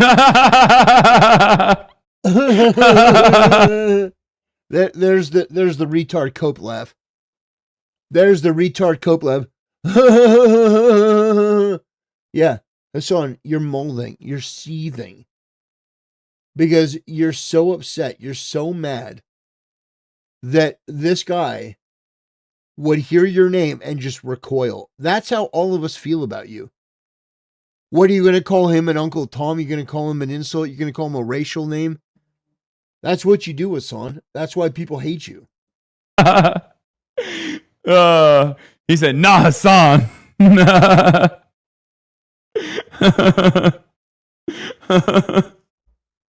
No, what? He said, what gives? I hate that she found all four of the brothers who will ride for her to appear in one frame. Streamer or blogger who. Yeah. So only 4 black people would support her. I mean, 1, 2, 3, 4, 5, 6. Yeah, this was beautiful. Haley Stevens called me talented and a blogger for some weird reason. Because I don't know. Blogger is like, is this 2012? The fuck do you mean blogger? But it turns out it's not just Israel that comes to her in her dreams. Okay, I come to her in her dreams as well. He brought in Hassan Piker, you know, this, I guess, talented streamer or blogger who has been. Well, she said streamer or blogger. Yeah, that's pretty much what you are. Yeah, Hassan, you're a blip. You're a streamer blogger, maybe. You know, very anti-Semitic. True. That's crazy. I think you are not beating the anti-black allegations, brother. Brother, I am literally going to Detroit.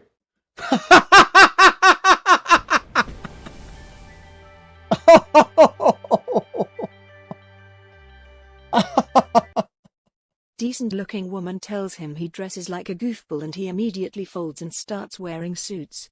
If he gets a woman, he's going full-eyed dubs. Oh, man. That's crazy. That is absolutely crazy. I mean, he's like, God, no, I'm okay with black people, even though I told black people that they should shut the fuck up. Yeah, Detroit not beating the allegations. Oh gosh, Hassan is literally like, all right, guys, I'm cool with black people. That's why I'm going to Detroit.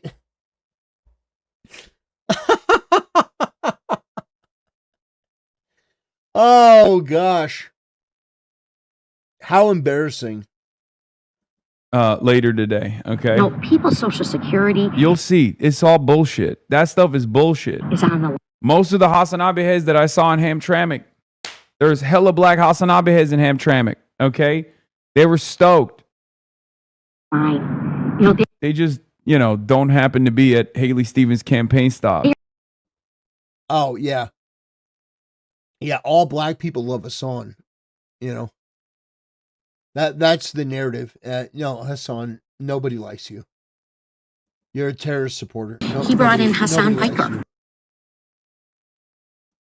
Can we get a mod to delete that? Yeah. Over on Twitch, apparently they're bots. Ladies and gentlemen, it's official.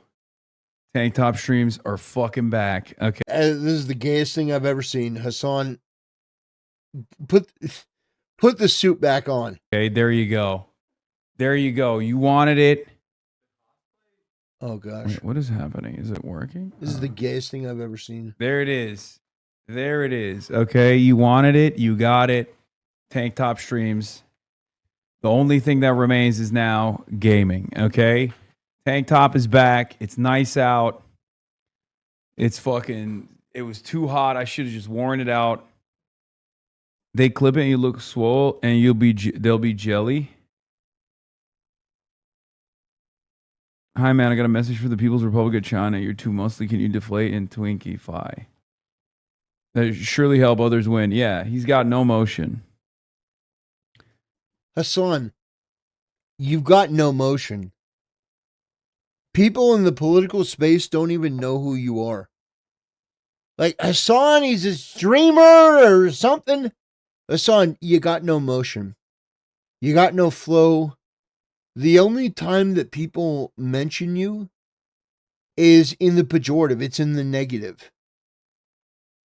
But Hassan, more to the point, nobody asked to see you without your shirt. Nobody asked to see you without your shirt. Nobody wants to see that. I mean, maybe the homosexuals in your audience, so maybe you're playing up to them and the thirsty wine-ons, but other than that, nobody wants to see that. Nobody wants to see that, Hassan. You look so Jersey right now. Dude, wait till if I take my glasses off, this is maximum Jersey. I take the glasses off and I'm just gonna keep hitting fucking double peaks. It's been so long since I've let the pits out. It's been so long since I've actually let the guns out. It feels different, right? It feels silly. It feels crazy. This is so disgusting. You haven't seen this side of me in so long. You're a gross creep. Yeah. We knew. We knew all along, Hassan. I'm giving it to you guys. You wanted it, you got it. Okay. Nobody wanted this. I'm feeling good. We got. We're knocking on doors. We're making phone calls. We're phone banking. I see you guys having an impact out here, and it gets me excited. Clean the cam with your armpit, please. Ugh. Dude, what the fuck is going on? You're like a bunch of horny hyenas, dude. Oh, God, it's disgusting. That's disgusting. Oh, man. This is the gayest stream Hassan has ever done. No, Hassan, no, here, let me ring the bell.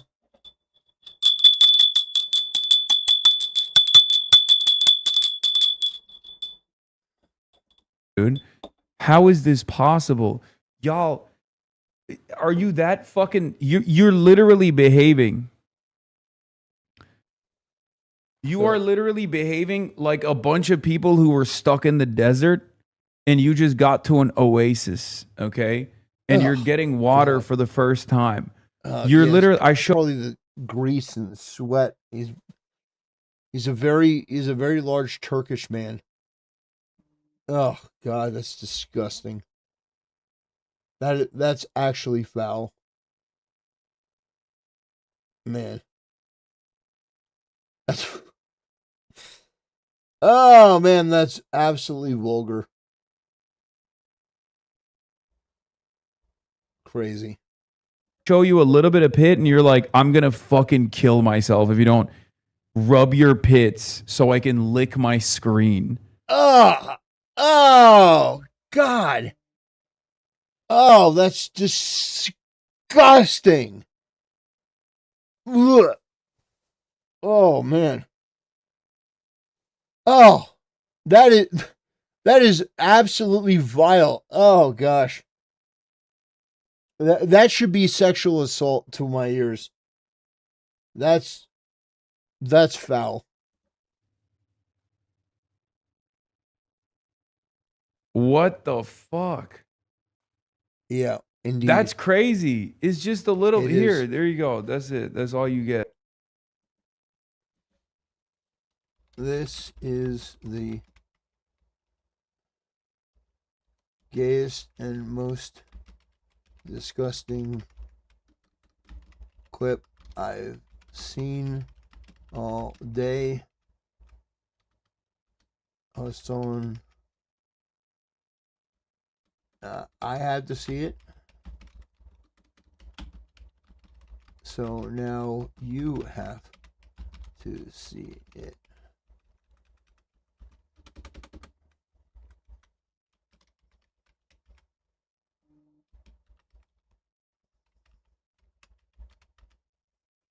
Ugh.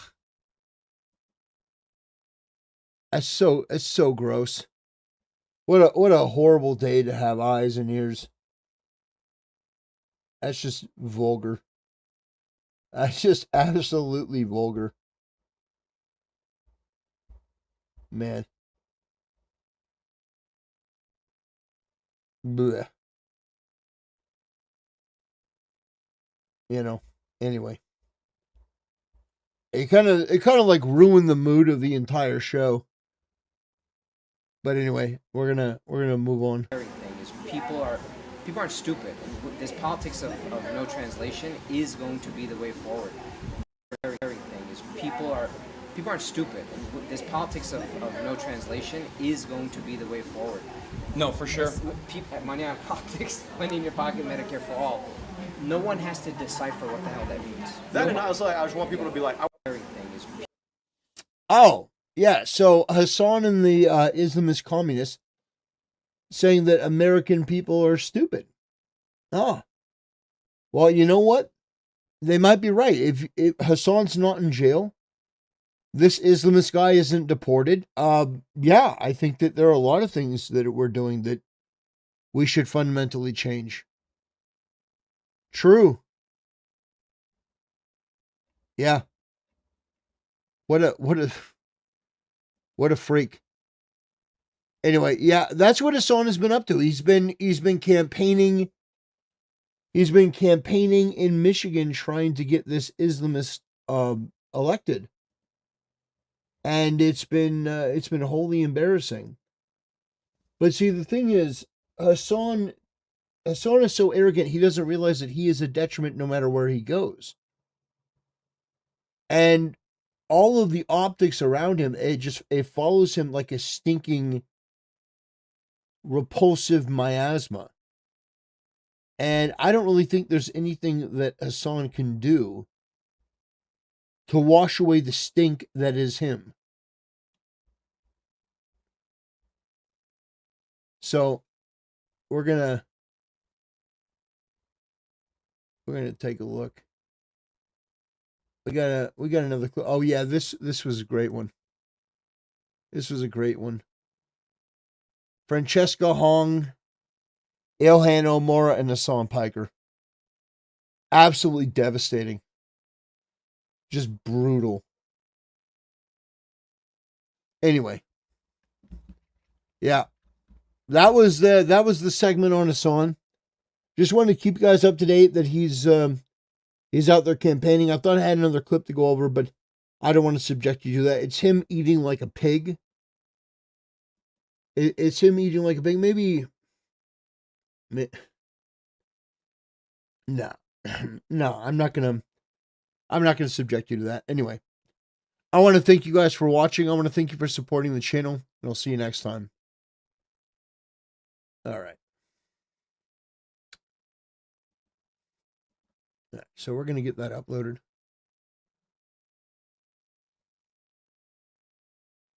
And then we're actually gonna wind down early today. We're gonna wind down early. I'm gonna play some Helldivers and let's see.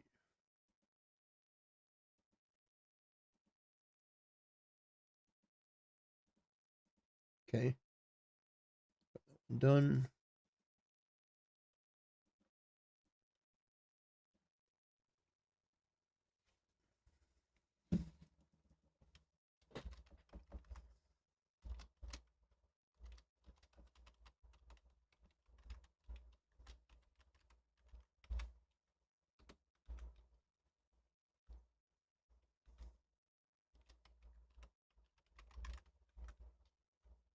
Hassan Piker.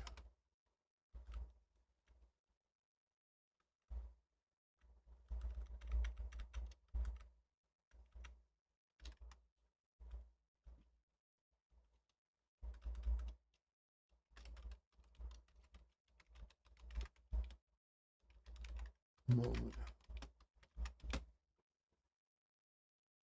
Okay. Yeah, we're gonna wrap things up. I'm gonna play some Helldivers today, and then we're gonna call it a night. That's what I'm gonna do right now. Yeah, a little bit of a shorter stream today. We're gonna call it quits. First, let me show my appreciation for the people who donated. I appreciate it. Let's see. All three retards. Yep, you're not wrong. Okay. Yeah, we're gonna play some Helldivers.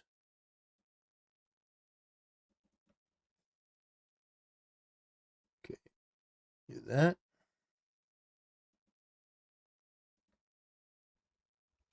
Yeah, it's gonna be a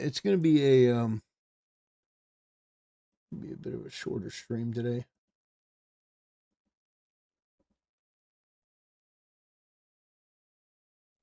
Here we go.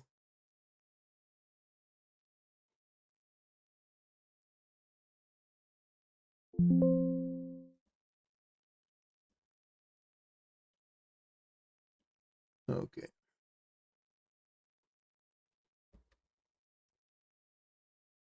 Here we go.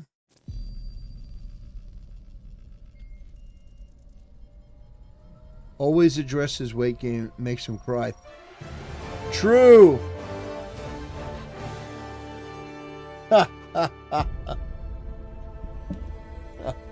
Super Earth, our home. Prosperity. Liberty. All right.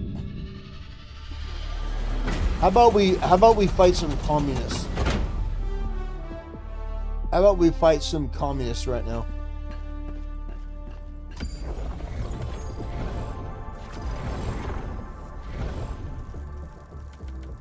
You guys ready to fight some commies?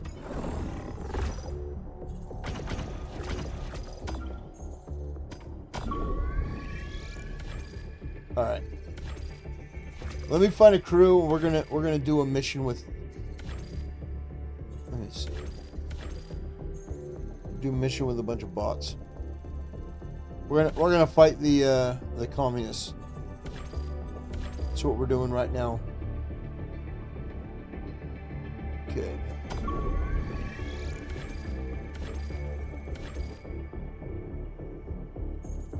Okay. Allied destroyer. All right. We'll see if we can join.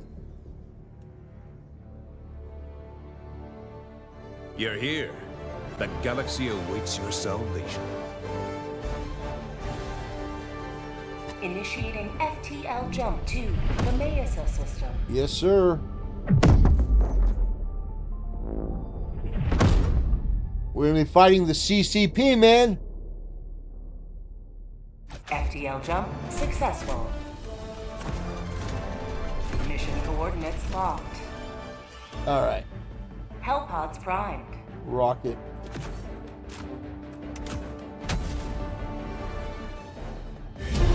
Let's go! Let's fight communism!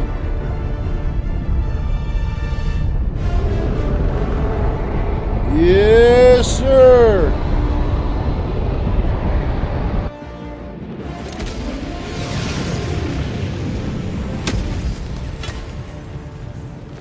Evil commies. Let our enemies choke upon their territorial ambitions. Requesting advanced That's weaponry. right. Sending down equipment package.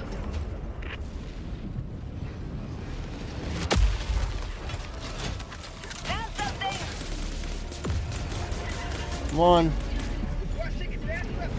Come on, for democracy!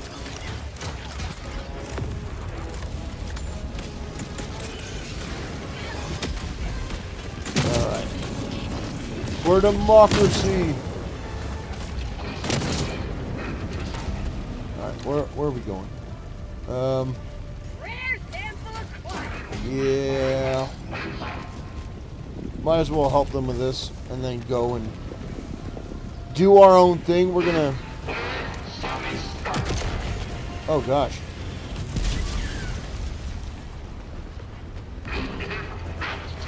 That's terrifying. Oh gosh. Hello.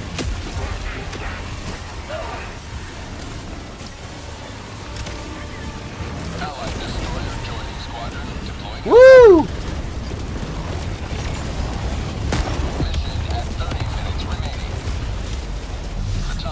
All right.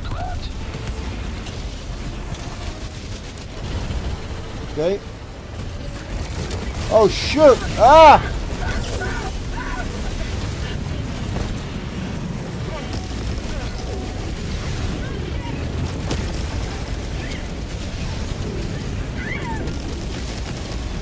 Requesting sentry.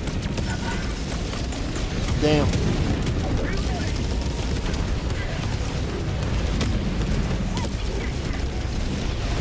Okay.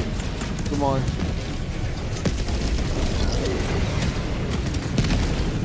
Woo! Look at that guy.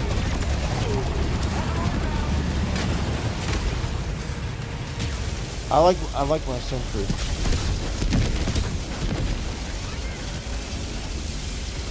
Woo! We got him, boys! Oh, no, not me. Not me. Oh gosh, oh, he already called for the bomb. Oh gosh. All right.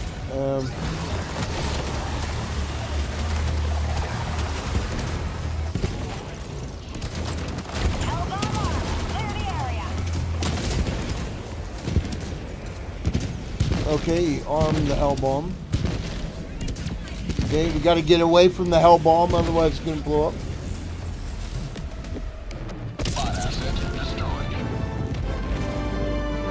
Requesting advanced weaponry. Yes, sir. Calling down a support weapon. Hot outpost spotted. Automaton outpost scrapped. Requesting air support. Okay.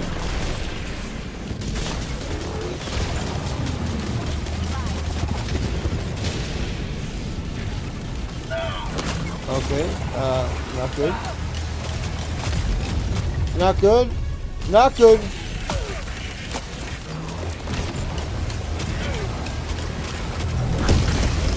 Oh, got him! Woo! We got him, boys! That's a big, big motherfucker.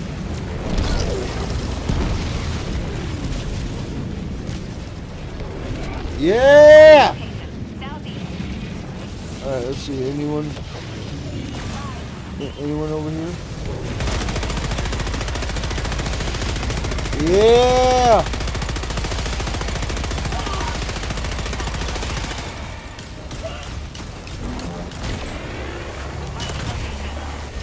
Got him!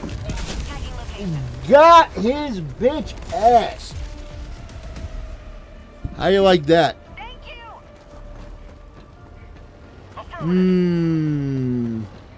Requesting advanced weaponry. Yes, sir. All right. So my rocket sentry is back up. Good news. Tagging map. Northwest, 200 meters. Cool. Rare sample.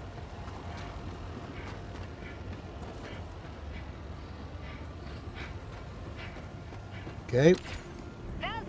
So where are we going? Okay. Going all the way up.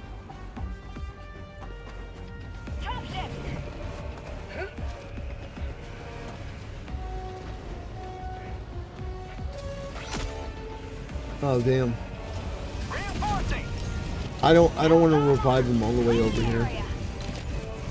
Reinforcements on the way. Oh man. Oh, what? That was fast. Why does this feel like a? Why does this feel like?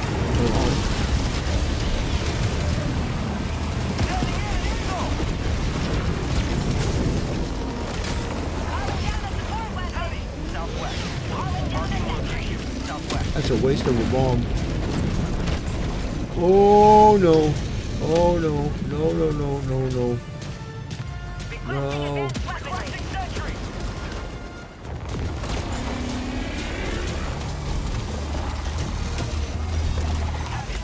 Woo! Oh shh. What the fuck? Look at that thing. We beat the commies. Man, look at that thing. That thing's a behemoth. Okay, sample. Sample.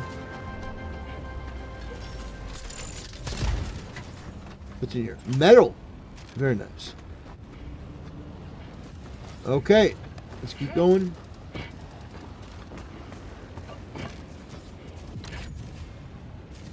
Yeah, the CCP bots are big, but they seem to go down pretty easy. I'm liking my laser beam. Tactical asset within threat range.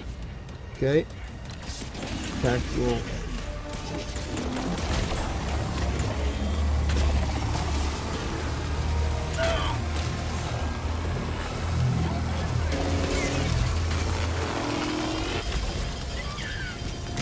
Close. Close to overheating.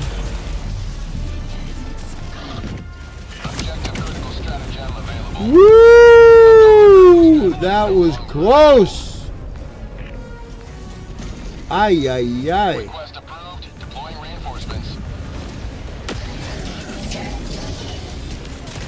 Oh gosh. Oh no. No. No. Oh gosh. They're everywhere.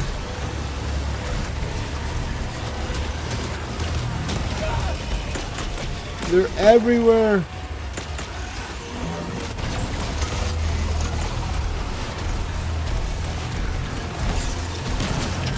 Where do I shoot you?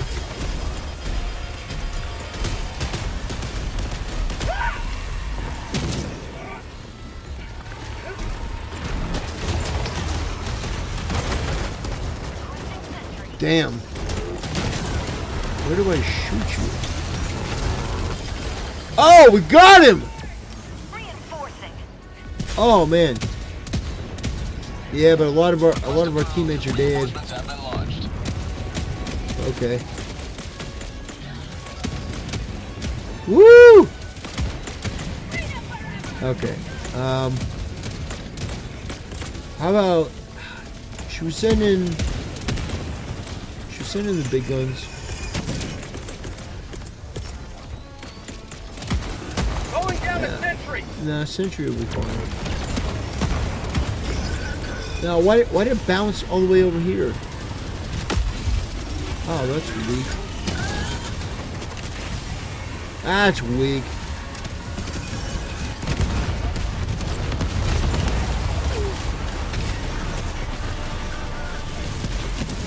That is weak. Come on. Woo-wee.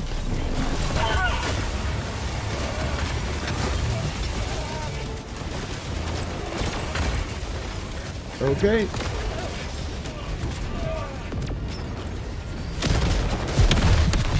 All right. Oh no no no! Don't hit me! Don't hit me! Don't hit me!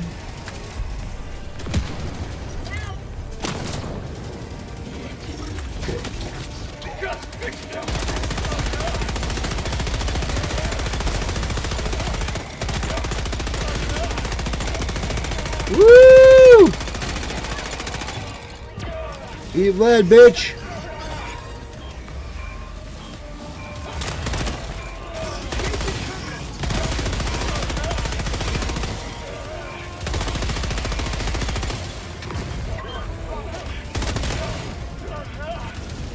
All right.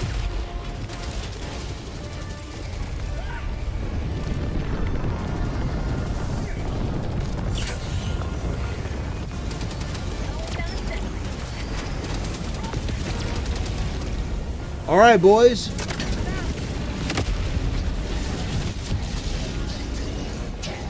Oh gosh.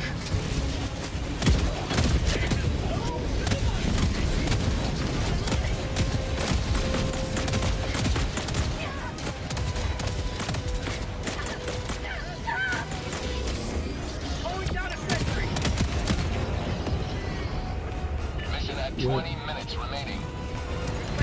20 minutes?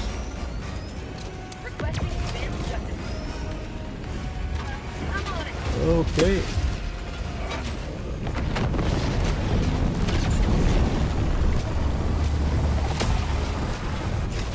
All right.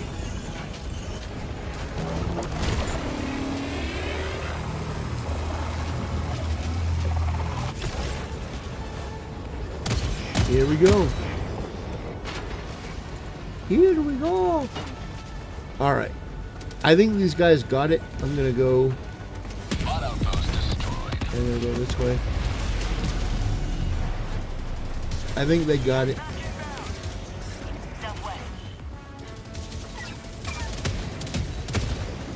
What's happening? Who's shooting? What's happening?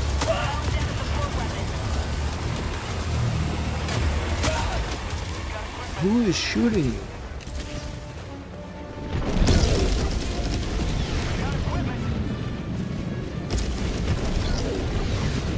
Man, this is awesome. Where's the? There it is.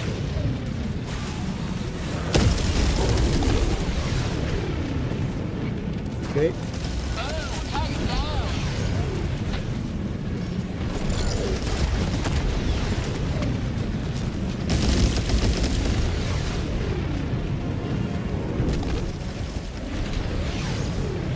So for those that are just tuning in, we're looking at live footage from Iran. No, not yet. Oh gosh. Requesting sentry.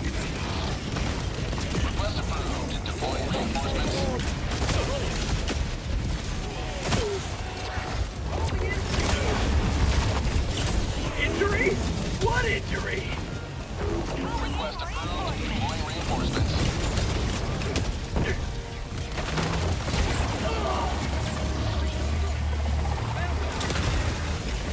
Woo! Very nice.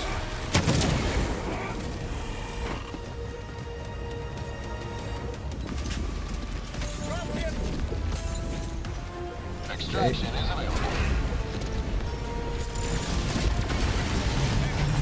Oh gosh. Oh gosh! Oh no! No! No! Oh man, I hadn't died to that point. No! I could have got him. Oh, I could have got him. All right.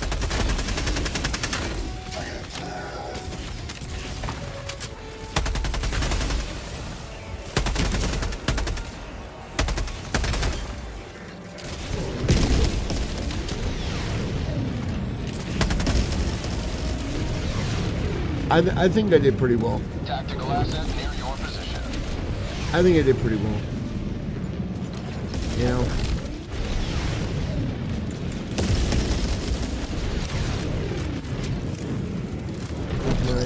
Where's my?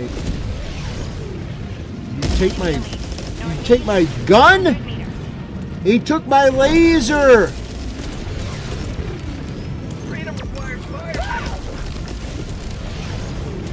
How do you like that? They took my samples. They took my laser.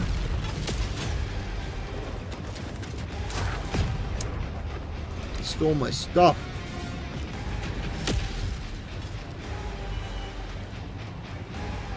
Man. That's okay. I got my laser back.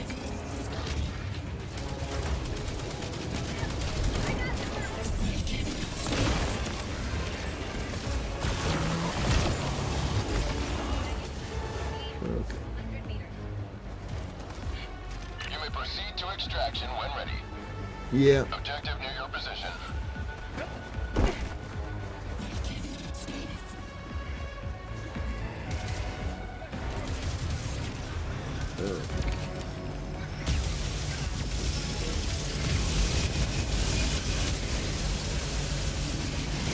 Okay. 1, 2. 1 and 2.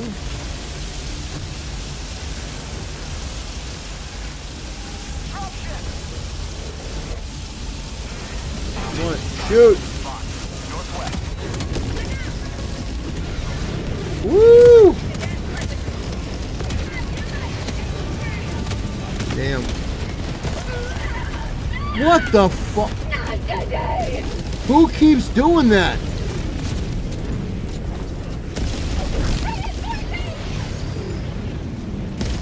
Oh my god. Request approved. Reinforcements have been launched.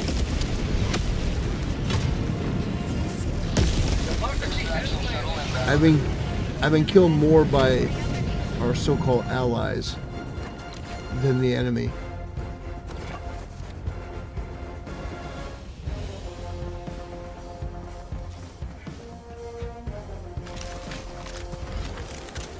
At least he didn't steal my stuff this time.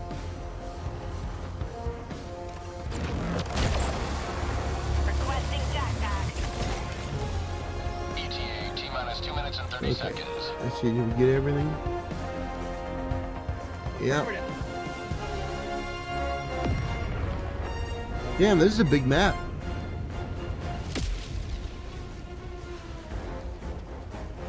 Thank you.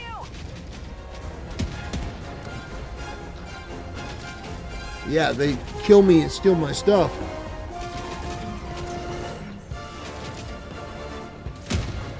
ETA T-minus 2 minutes. All right. There it is. Oh, look, another sample. Apparently, I'm the only person that actually gives a shit about samples. I actually want to collect samples. I guess other people just don't care. ETA T-minus 1 minute 30 seconds. Okay.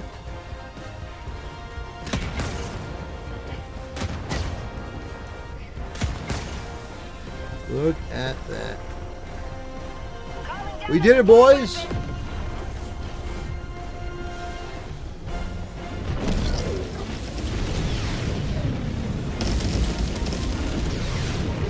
I almost shot at this thing.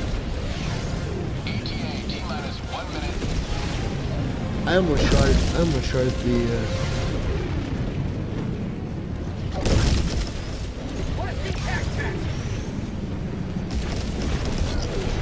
Dropping a pin. Southeast. 100 meters. Woo! Woo! Look at that! I'm in a mech! I'm in a mech, boys! ETA T-minus 30 seconds. Got equipment. ETA T-minus 20 seconds. Look at that. I'm in a giant frickin' patriotic robot. T-minus 10 seconds. Oh, what? I'm sorry, what? What'd you say? Hanging back. Northwest. Close. Pelican 1 landing in progress.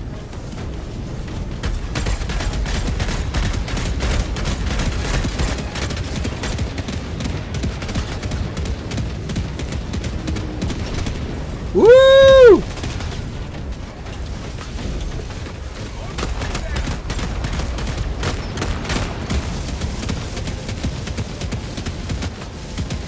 Yeah! Requesting sentry. Requesting advanced weaponry.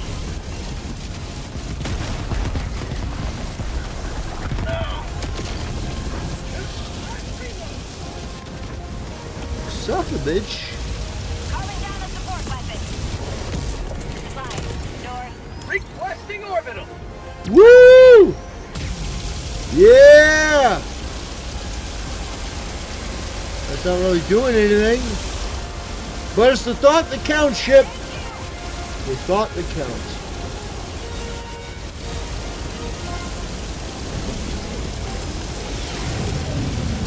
down a sentry!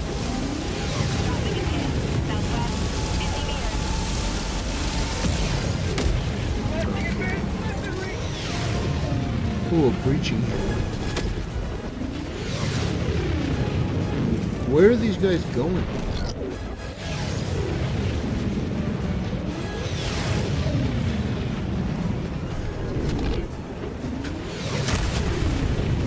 Oh damn, he destroyed his own. Oh, you destroyed it! Oh man, that's sad. He blew it up. Yeah, he blew up the thing. That's sad. Oh, he's got a portable hell bomb?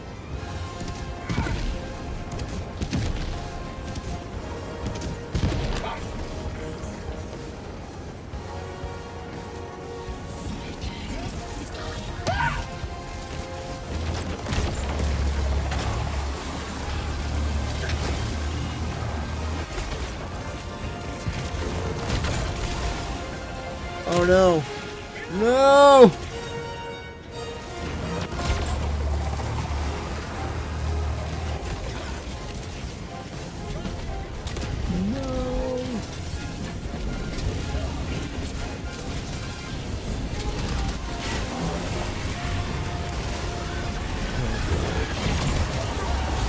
More of them.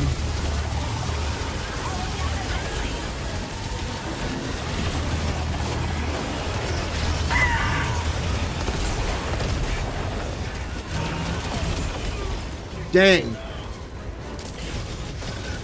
Oh man.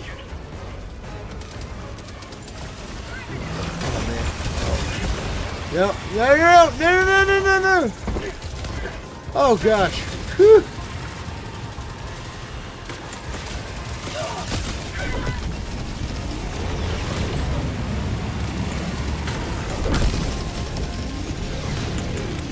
I mean, the ship's already here. I don't know where these guys are going. I'm not going to get in, but...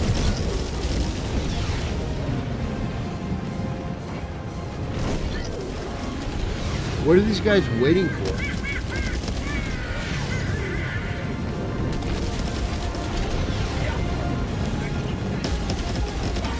I don't get it.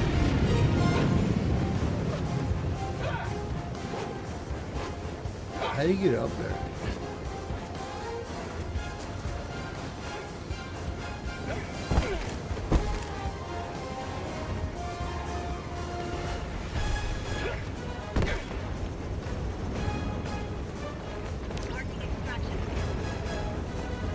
Get on the ship! Countdown initiated. Stand by for takeoff. Reinforcement budget depleted. Requesting sentry. Woo! Extraction complete. Pelican 1 begins. Allahu Akbar! Allahu Akbar! Takbir!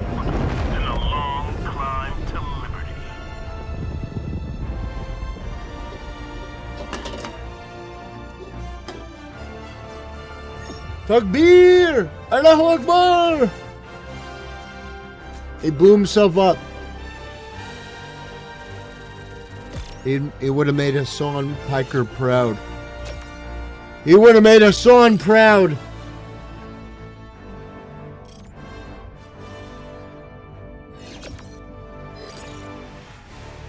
All right. Fantastic. We're up to level 26. How you like that? And we're halfway to liberating this planet.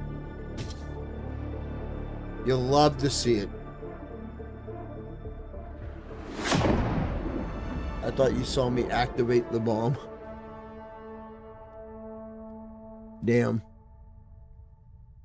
Damn, that's dirty.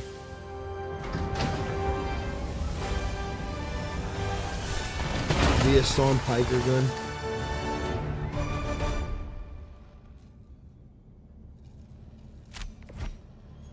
Okay, I got 130 kills. My accuracy was 52%.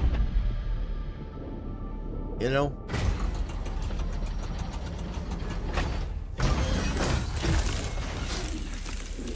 My accuracy was 52. I couldn't even finish reading it. Let's see.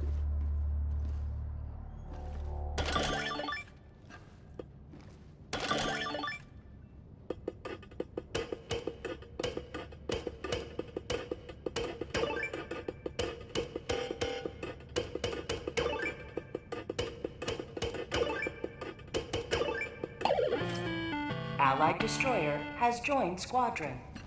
Oh, we got an ally. Engaging orbital thrusters. Woo! We got an ally. Better than an enemy. Okay, let me see where.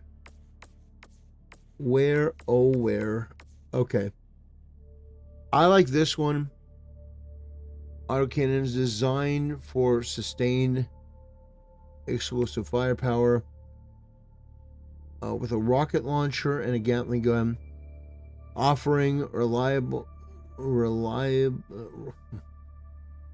flexibility against both heavy units and swarms of small enemies. I see. So this is dual auto. So this one, you got on one side, you got the Gatling gun for the smaller enemies, and on the right, or on the left, you got the missiles for the heavy enemies. That's nice. This one is just all heavy enemy. It's all superior firepower. I think this one would actually be. I do. I think that one would probably be.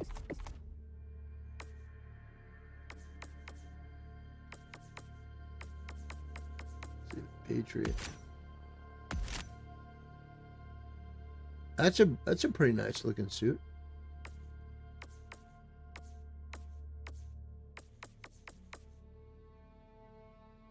Yeah, I like it.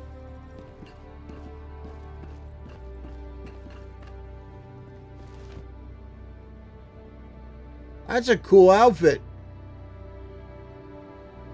That's a very cool outfit.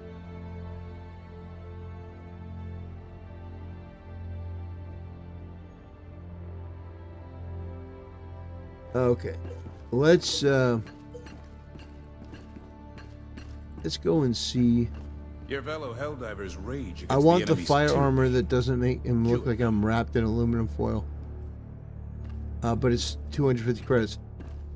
Oh, I got it. I think I got it. I got it. Well, mostly because I got to. It's not this one. Oh, this one. Want to try tank? Oh, I got the tank. I've been playing with the tank. Yeah. So I got this one, but mainly because I unlocked the credits from the. But yeah, this gives me. Yeah, it gets me. That's the fireproof one. Okay, this is the grand juror. This is the judge. The judge. Yeah, I like this one. Your fellow Helldivers rage against the enemy's tyranny. Okay. Join them. Let's see. The planet cries out for liberation. Allied destroyer coordinates received. All right, let's go.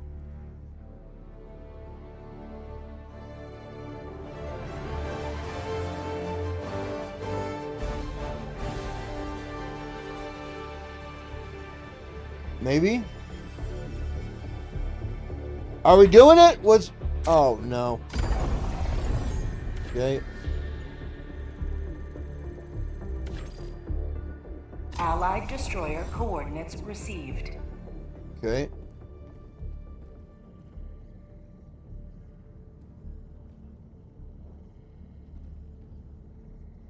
All right. What are we doing?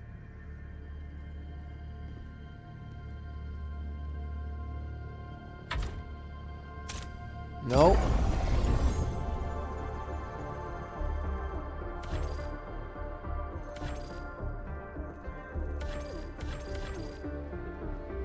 Allied destroyer coordinates received. Okay. The bridge is yours, Helldiver. Take us to the fight. What the heck?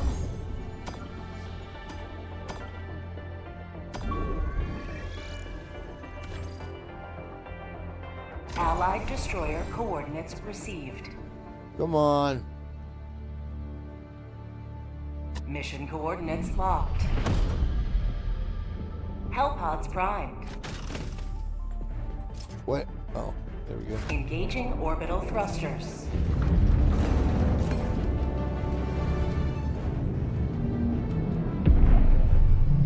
Hatred. Orbit synchronized.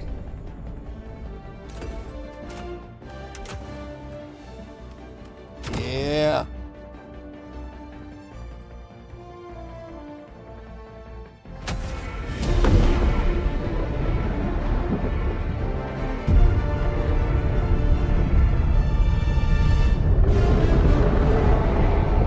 Woo!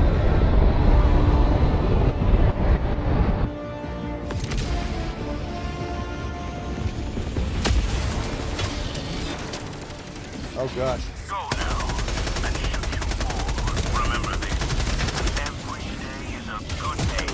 Oh gosh. Where do we land?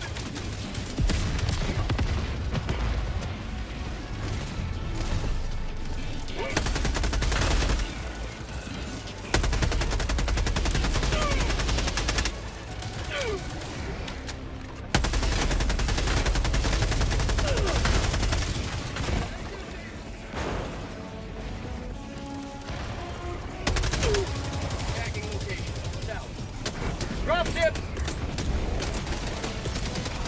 Calling down a support weapon! Sending down equipment package. I don't like that.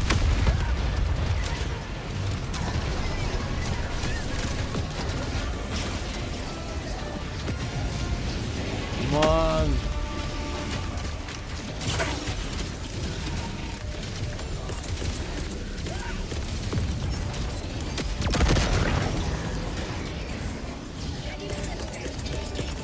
Calling in reinforcements!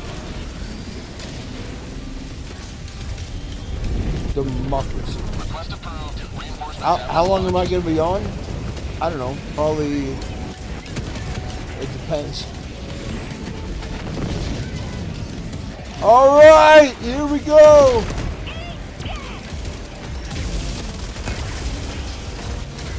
All right, here we go.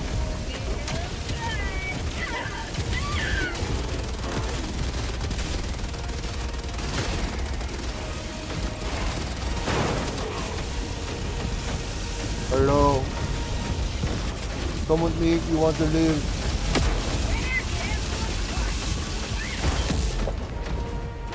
Rolling down a support weapon! Injury? What injury? Tech pack inbound!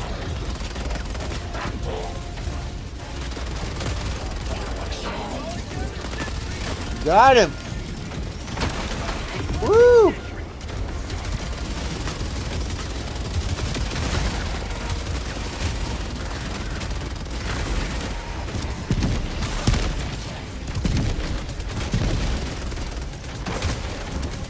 Come on. Come on, I'm here.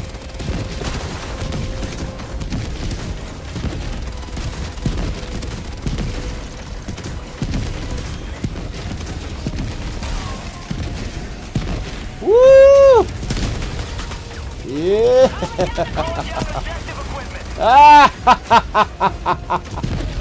Oh man.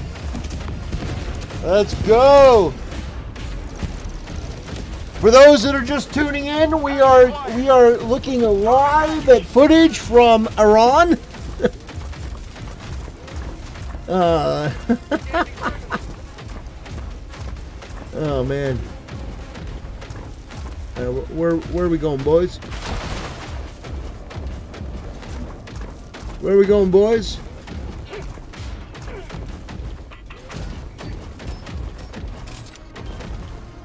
Where are we going? Okay, we gotta. I got the terminal.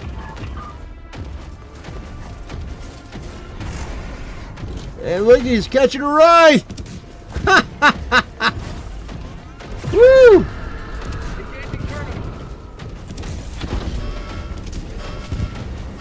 Oh, okay. All right.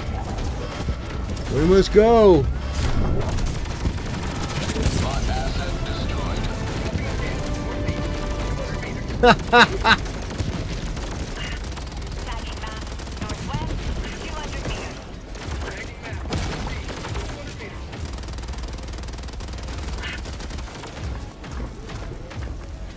Requesting jackpot. Calling down a support weapon. What happened? What happened? Why is he on fire?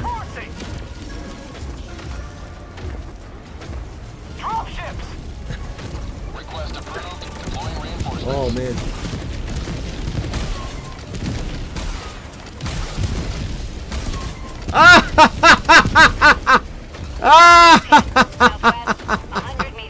Suffer, communist robots! Son of a bitch! Oh, excuse me. Hello? Knocked him out of the sky. Oh, hello.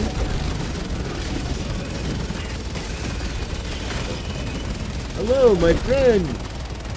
Welcome. We have ammunition very cheap. Hello. Calling in a hell bomb. Calling in a hell bomb.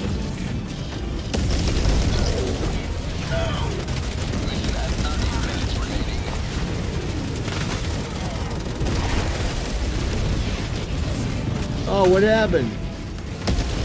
Outpost destroyed. Yes, sir. Hellbomb armed. Clear the area. Where are we going?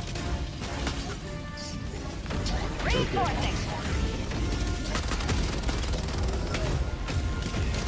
Democracy delivered. Request approved. Reinforcements have been launched.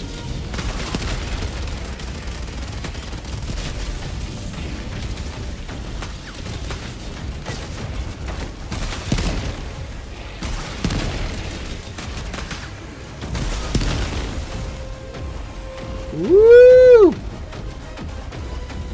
I really like this mech. I really like this mech.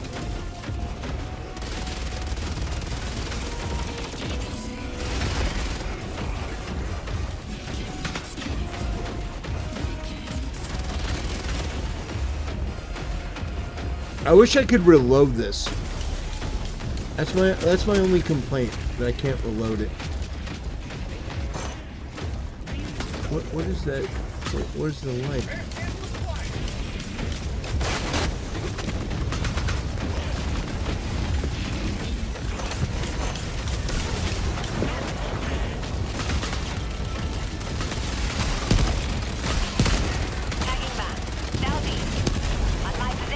Woo!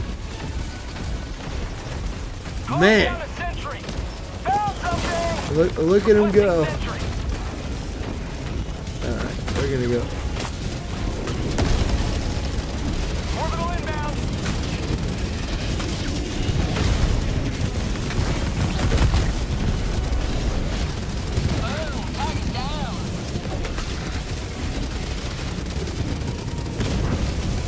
Alright, we're gonna retreat. I'm almost out of ammo.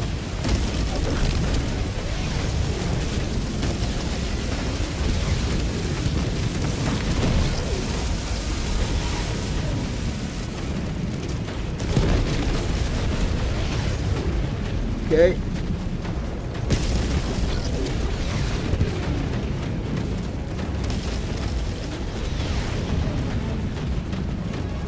Okay, I'm almost out of ammo, but I'm not out of ammo just yet.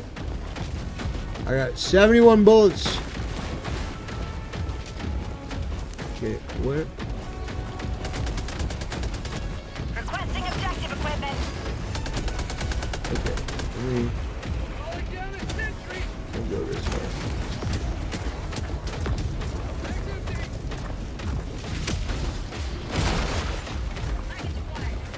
All right, here I come.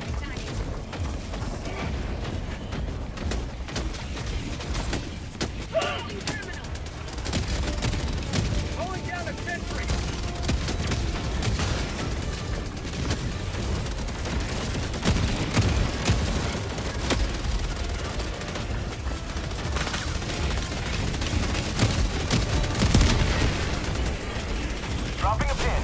South. On my position.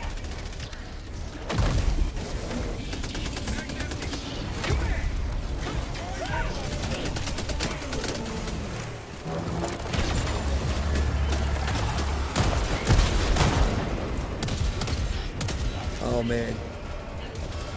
You know what time it is? Requesting walker.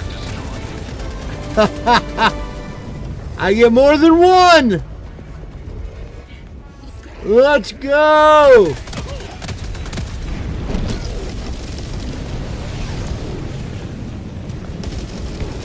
Yes. Yeah.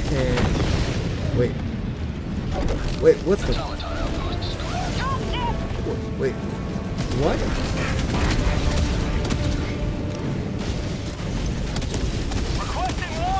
What the? Well, that was unique. Oh man, I'm reloaded.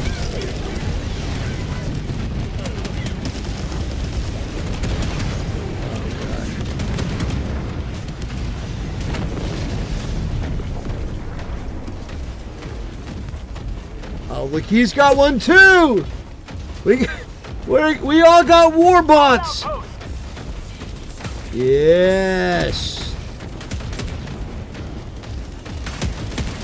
Hey. Take that, communist. Actually, you didn't use my correct pronouns. That's what I think of your pronouns. Actually, it's a microaggression. Show you a microaggression. There you go.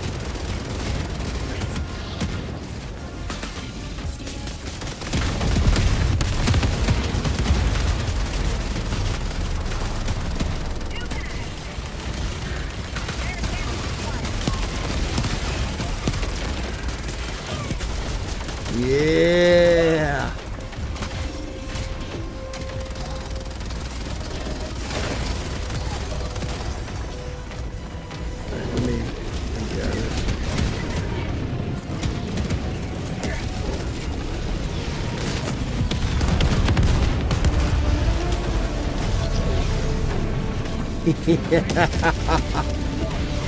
Yeah. God, this is so much fun.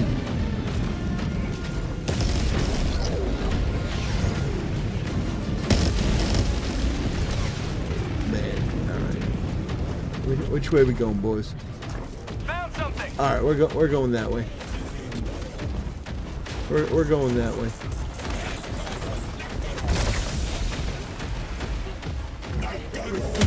What the hell are you doing?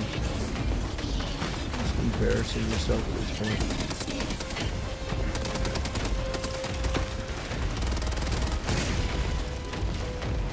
You're just embarrassing yourself.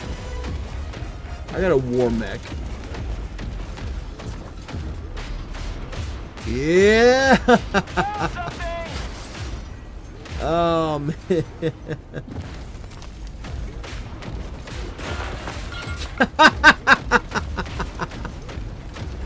Oh gosh.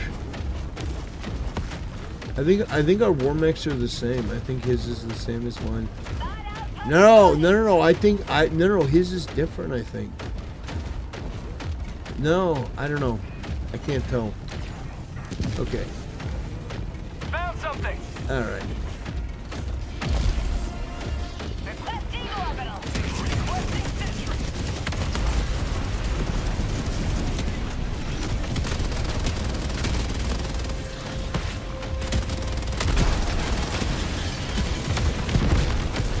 Outpost destroyed. Calling in reinforcements. Woo! Request approved. Reinforcements have been launched. Good shit. Oh, do I see a bot challenging me? Dominant?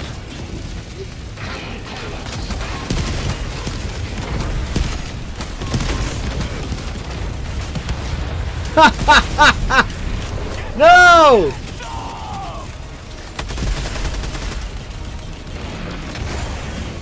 Oh no! No!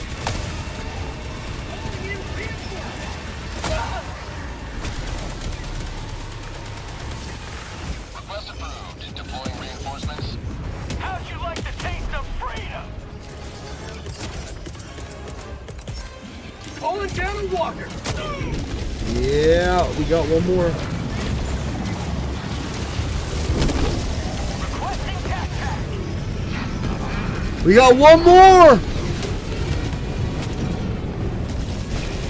I like that it gives me a lot of them.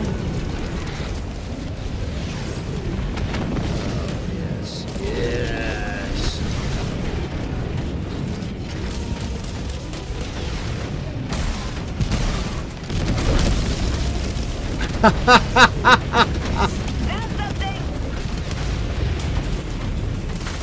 You kidding me? Get out of here. Get out of here. Come on. Alright, let's go find those. Let's go find those drop ships. Man, we are in a war mech on the front lines, killing communists. You know what? You know what? This game's okay. Alright, where are we going? Where are we going?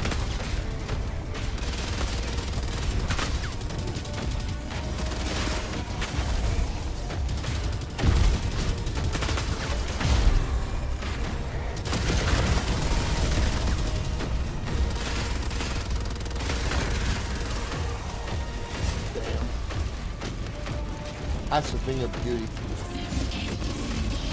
That is a thing of beauty. Oh, excuse me.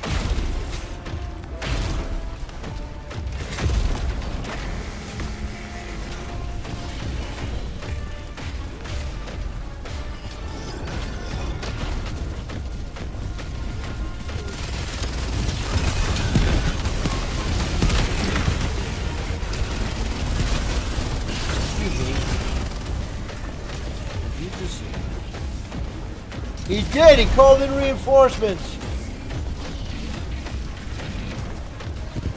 All right, where's the ship? Drop ship.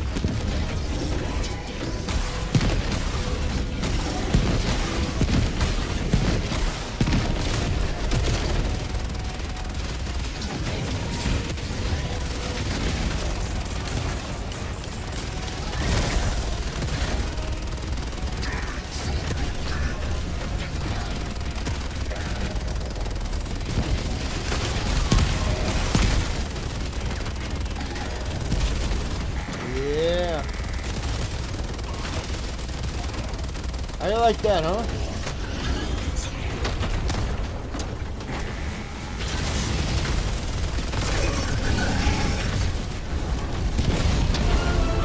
Emergent victorious yet again. Extract when ready.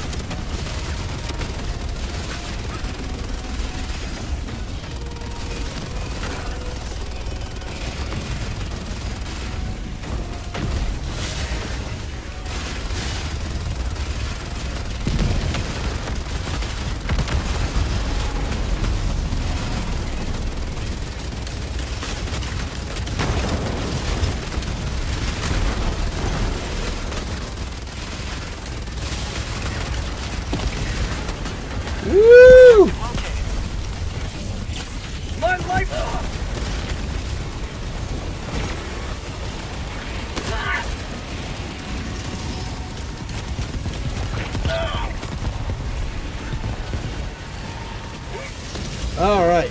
Well, that was a lot of fun. That was a lot of fun.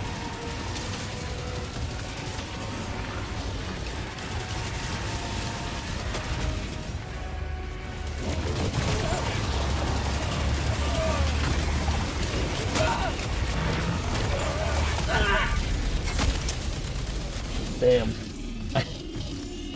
Damn, they got me. They got me.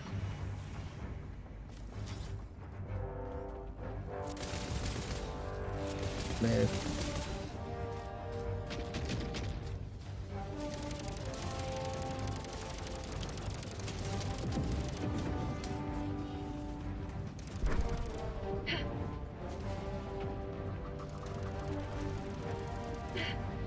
Okay.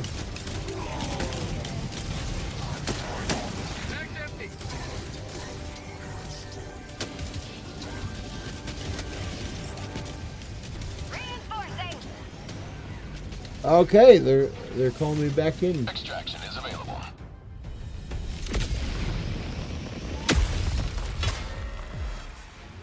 Joining the fray.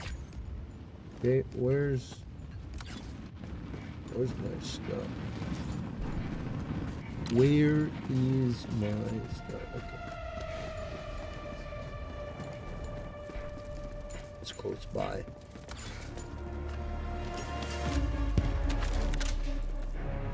No, it's not mine.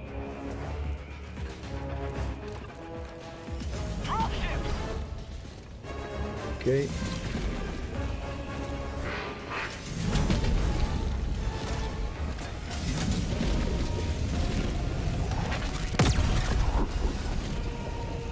Dropping a pin. South. Far. Hold position. Affirmative. Reinforcing. Half reinforcement budget remaining. Okay. Request approved. Reinforcements have been launched.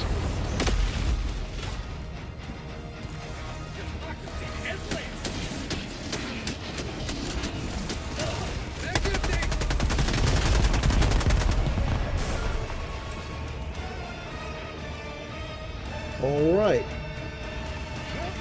Yeah. Oh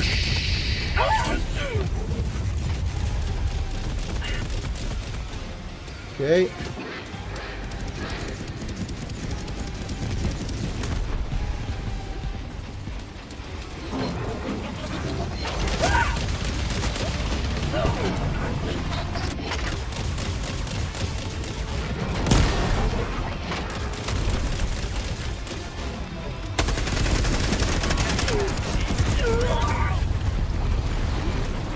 Come on. On my position. Come on. Enemy tactical asset within threat range.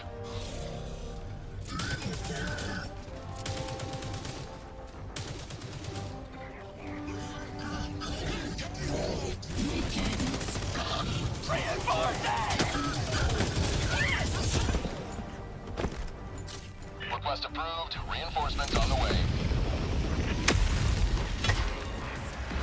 Calling in reinforcements. Requesting sentry. Requesting advanced weaponry.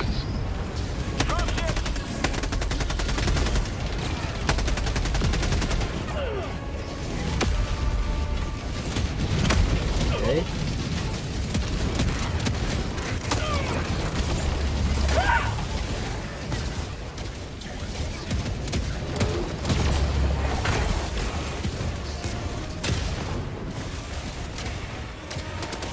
Okay, so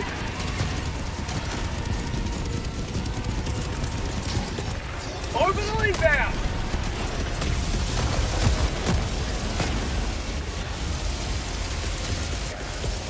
Calling in reinforcements.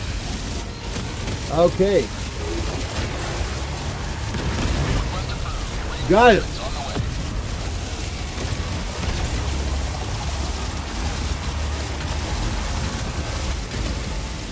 I love my orbital cannon.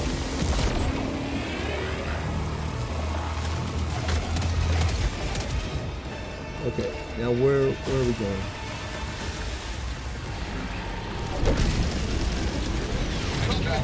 North, 200 meters. Objective located south.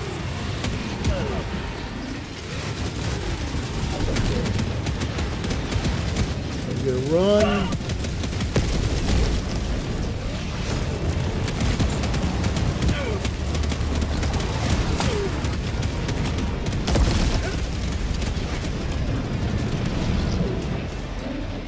Damn, this is a brutal war zone.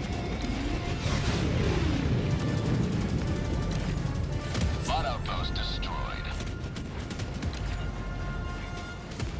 Okay.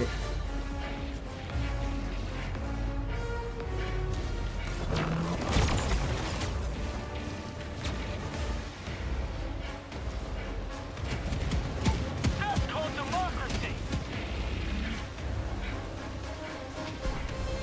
It's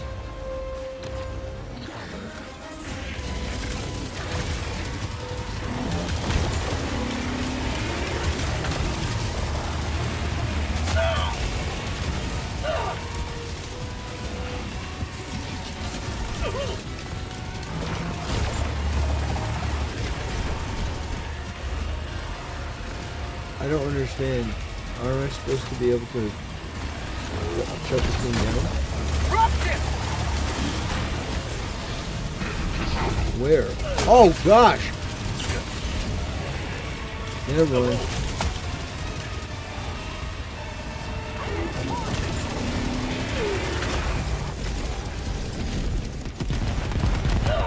Request approved. Deploying reinforcements. Oh my gosh.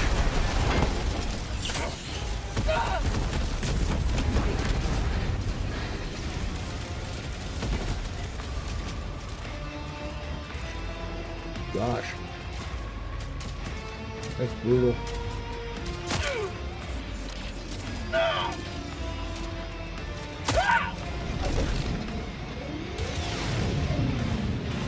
Yeah, it's tough.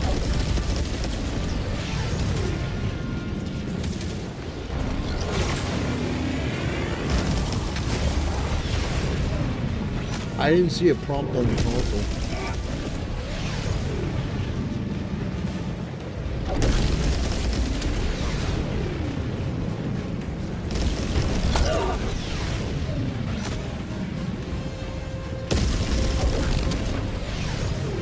I think it's time to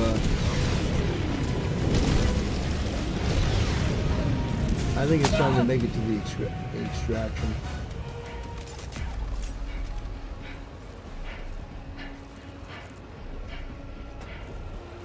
Calling in reinforcements.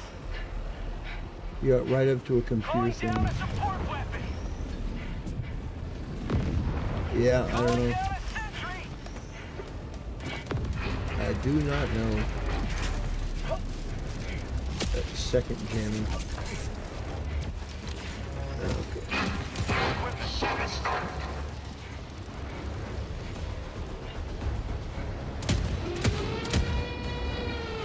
Oh gosh.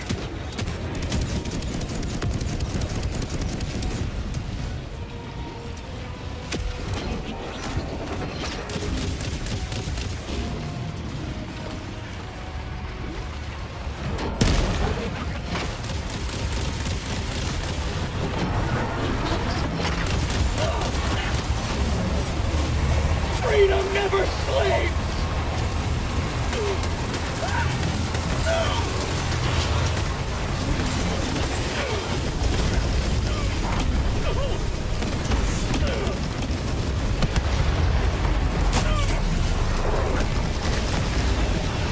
Woo!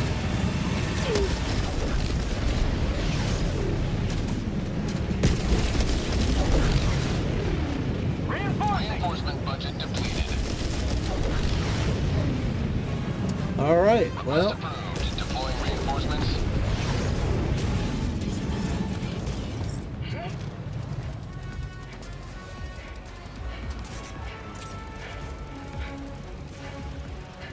Freedom never sleeps indeed. Calling in extraction. Extraction request confirmed. Shuttle inbound.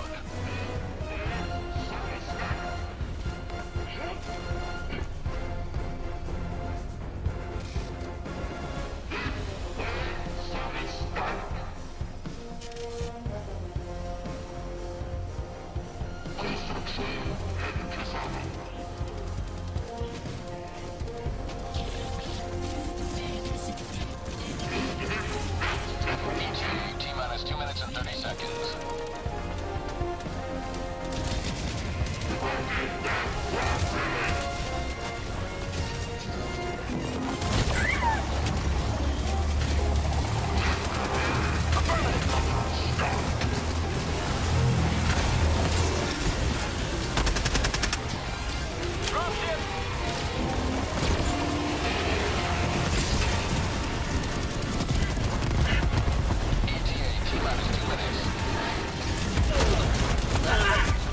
Oh gosh.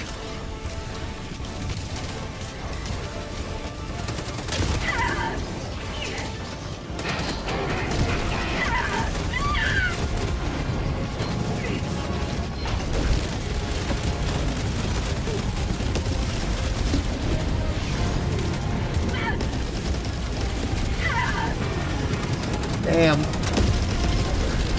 Damn.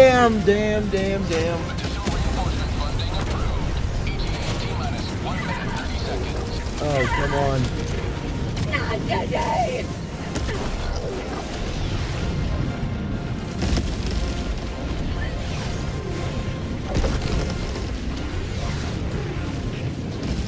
Oh man, we're so close.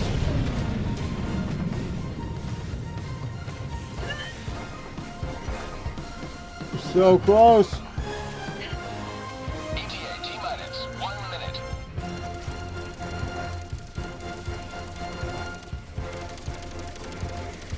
Woo! Come on, you can do it.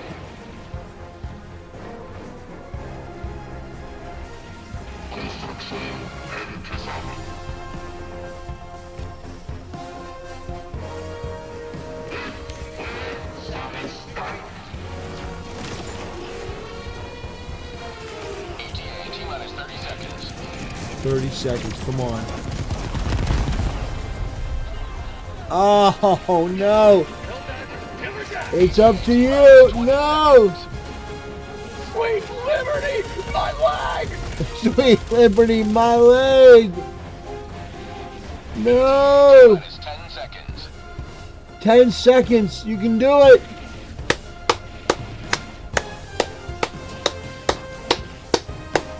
This is Pelican 1. I have visual on the extraction zone. This is Pelican 1, preparing for touchdown.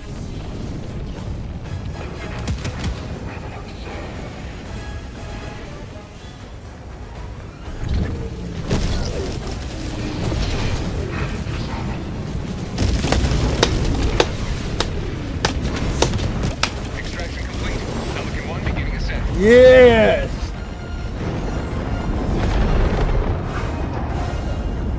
Another sweeping victory for Super. Amazing. Amazing.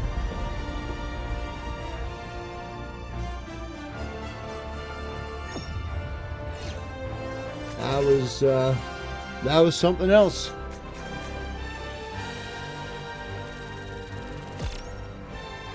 Managed democracy, yes sir.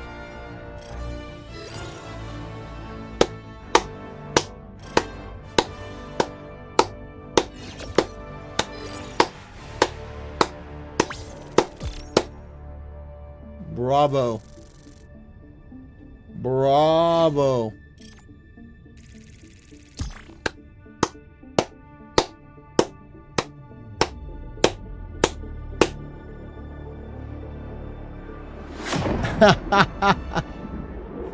Yeah, well, you know what? You can tell anyone whatever you want.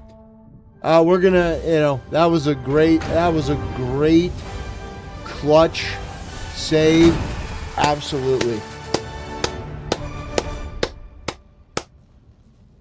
Amazing. Liberty is victorious. Amazing. Not bad. Oh man. Oh, look at that. I got 2 more kills. Glad to have you on board. 2 more kills. Yes. And I died a lot last. But let's see. Stratagem used. Times reinforcing 3. Oh, friendly fire. So apparently I hit our own. No. Okay. Okay. So we're actually gonna call it quits. We're gonna call it quits right there. I'm gonna go back to the ship. We're not done. Well, we are with Helldivers. But we are actually gonna watch something. I wanted to play I wanted to play Helldivers first to weed out all the non-gamers. The people like, he's playing a game. So we weeded those people out.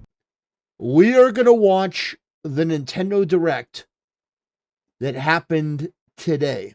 That's right. There's a Nintendo Direct that happened today, and we are going to watch it.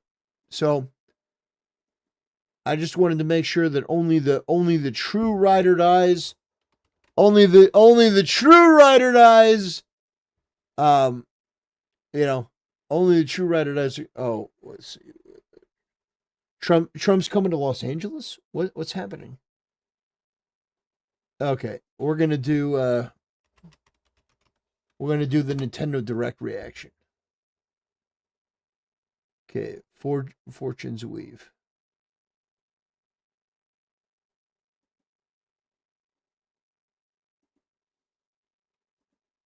Okay.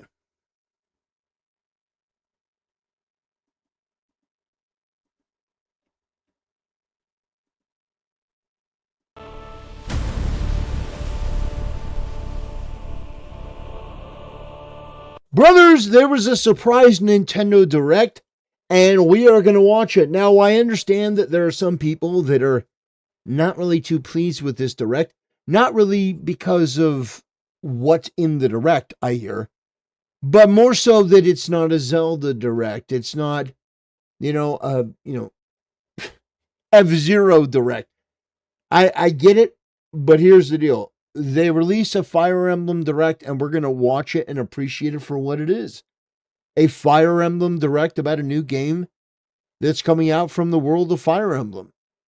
Now, I'm not the biggest fan of Fire Emblem, but I am a fan. I'm somebody that played Fire Emblem Blazing Sword or Fire Emblem 7. I mean, it's all very confusing. I don't know if it's 6 or 7. 6, 7. But yeah, we're going to take a look at this. I'm not really as into Fire Emblem. I mean, 3 Houses was pretty decent. I didn't beat the game, but I played some of the some of the story elements of it. But yeah, we're going to take a look. Maybe this is going to be the one to really get me into Fire Emblem. Who knows? Okay.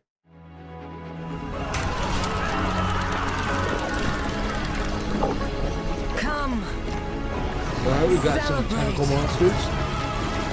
The second birth of this world's rightful ruler. At the advent of the underworld. Okay, so we got a hell thing going on. They're unleashing hell. I don't know why.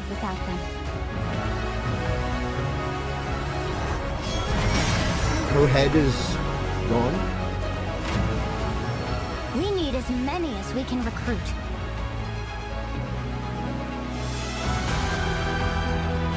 Fortune's Weave. I don't like the name. I got to be honest. I don't like the name Fortune's Weave. Listen, I'm just going to be brutally honest.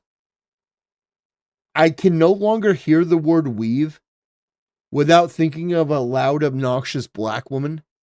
because of that video that we watched from the I think it was from the police, body cam footage of the woman talking about her weave. I can never hear the word weave in the same way again.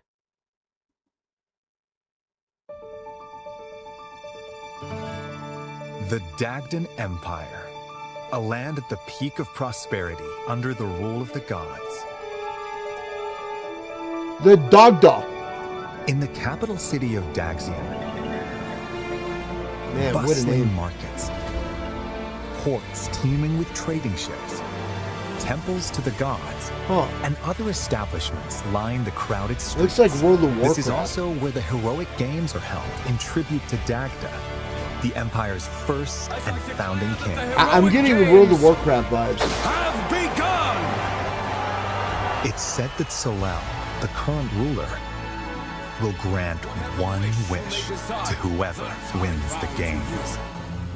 Those vying for the prize hold strength, determination, and undying... Wait a minute. So this is going to be a Fire Emblem game, like an anime sort of like tactics style game, based in a world where basically you're in ancient Rome. You got the Roman Colosseum. I can dig it. You're gladiators fighting for an ultimate prize, doing a tournament to get like some wish. I'm getting gladiator vibes. Are you not entertained? Convictions they refuse to yield.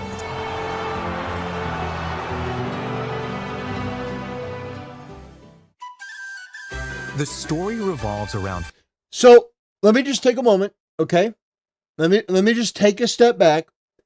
And, this is why you come to me first. We talk about the positives, we talk about the negatives, okay? First of all, these are the characters that they introduce us to, okay? I'm a little bit off my game. I'm not really sure what to make of this. I don't see a fat black lesbian with like nose rings that's trying to lecture me on the patriarchy. I don't know what to say. Is this really a video game? But first of all, I don't know any of these characters. This, I'm going to assume, is a boy. Very feminine, like sort of eyes and features, but that's gonna be a guy. This is definitely a guy. Very feminine features as well, but in a like Fulgrim. This guy reminds me of what, like if they made Fulgrim into a video game, I imagine that this is what he would be. For those that don't know World of Warcraft, Fulgrim is a Primarch who succumbed to chaos. He basically became a slave to, Slaanesh. Yeah, anyway. Talking about World of Warcraft. But yeah, he's got that aristocratic face. Definitely reminds me of Fulgrim. Her, I mean, she looks like an attractive lady. Her skin is very gray. I don't know why her skin is gray. Maybe Japan's like, we do not want these darkies into our game. No Brack. Make her gray. No a Brack. Make her gray. I don't know why her skin color is that shape. Maybe she's part of a dragon. Yeah, maybe she's part of like a dragon race and her skin is kind of ashy. And this lady here is some very exotic dancer. Very attractive, lady. Yeah. Wow. Character designs. I know. In 2026, what's happening? Actual character designs that look interesting. 4 heroes who have entered the heroic games. Okay. Who you choose will determine how the narrative unfolds. Okay. So here's the question. Who would you pick? Okay. I'm just going to go through this bit by bit. I would never choose the first character. this androgynous looking, listen, he's probably a young guy. No, I'm not going to pick him. Okay. So me personally, I'm picking guy number 2. I'm picking Fulgrim. Okay. He's not my idea, but at least he's a guy. That's what I'm saying. Probably not going to play the other 2. I mean, maybe if you have to, but I listen, I have a very simple rule. I will play a female character if I have to, but it's sort of like, I don't like to do it, but it's sort of like a woman in a relationship. If she has to take the lead and actually start paying for stuff and taking care of the guy, there's like a countdown timer that begins. And until, you get from there to the end of the relationship. For me, there's a countdown timer until I get to the end of my patience, and then I just quit the game because I don't want to play as a female character. So, I mean, I will play as him if he's like Fulgrim. He's this arrogant aristocrat. But yeah, none of the other characters interest me at all. And what a contrast. One of my favorite characters from Fire Emblem is Hector. Eliwood's friend, the guy that was wielding like one of the biggest axes in the game. Hector was one of the most badass characters in all of Fire Emblem. I will fight anyone on that. Hector was a true G, stood by his friend, fought Nergal. Just an absolute legend, lost his brother, kept fighting. So, I like the character Lyn, I like the character Eliwood, I like the character Hector. So, these characters aren't doing it the same for me, but I mean, this character, at least in number 2, looks pretty cool. As they fight for glory. Kai is a young boy living in the peaceful village of Ribera. On his 15th birthday, his father is imprisoned beneath his skin Jackson looks for awfully crimes white. committed. His mother must have been white. In hope of a peaceful life as a family, he sets out with his childhood Maybe he was friends adopted. to win the heroic games and save his father. Wouldn't that be a twist? It's like the reverse of what you'd expect. Daedric. Dietrich, I'm digging ever it. in search of a stronger opponent, is attacked by an enormous monster. Yeah! while sailing swords. I called it! Yes! Beautiful. It's He then Fulgrim! washes ashore in the foreign land of Dagda. It's Fulgrim. This is It's literally, oh my gosh, it's Fulgrim. Genuinely Fulgrim. A warrior looking for a challenge, but obsessed with beauty. Oh gosh, guys, we're gonna do our best to save Fulgrim. We're not gonna let him succumb to Slaanesh this time. Okay. This is where, between battling bandits and beasts, he learns of the heroic games. To slake his thirst for battle, Dietrich decides to compete in the heroic games with new allies at his side. That settles it. Time to hit the road.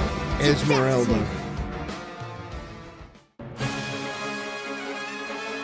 Theodora. Hailing from the kingdom of Ceramus in the south, Theodora represents a culture that worships the keeper of death and night, a goddess loathed throughout the lands.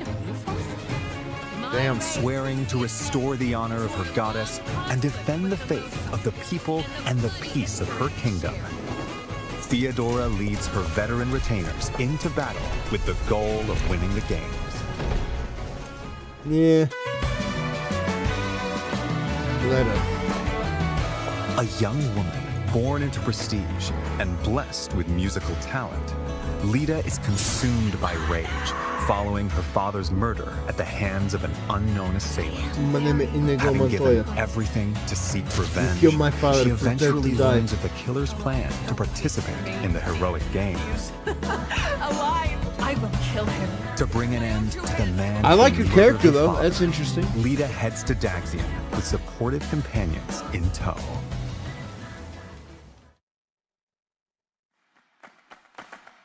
I'm sorry, Theodora.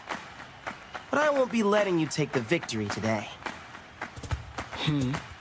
If victory is decided by conviction alone, then I think it shall not be up to you. I have burned to duel you, white-maned demon. It's Fulgrim! But I'm sorry. Failure is not an option for me either. But that's only because I don't have any choice! Damn. Feisty Latina. Matches Going in into heroic each games. match, you'll choose your party members and their initial placement on the field. Then, let the battle commence. Each unit's movement range is shown in blue, and their attack range in red. Typical Fire Emblem, yeah. Once all of your units have completed their actions, your opponent. Good job for a ginger. You'll take turns moving and fighting across Why the would map you? as you Why? engage in fierce combat. Listen, I understand that they're showing the mechanics of the game, but why would you move your archer in range of a melee unit? That's like 101. That's absolutely what you do not do. Anyone who's played this game knows you put the tank up. They're the ones that draw in the bulk of the enemies. Then once the tank has absorbed the damage, then you bring in your melee units to do damage, and then you put the range units behind them. Bows, mages, then even further back are the healers. You want to make sure the healers are nowhere near the front lines. Like this is 101, this is basic. Once all of your units have completed their actions, your opponent's turn begins. You'll take turns moving and fighting across the map as you engage in fierce combat. Victory includes defeating the opposing leader, among other conditions.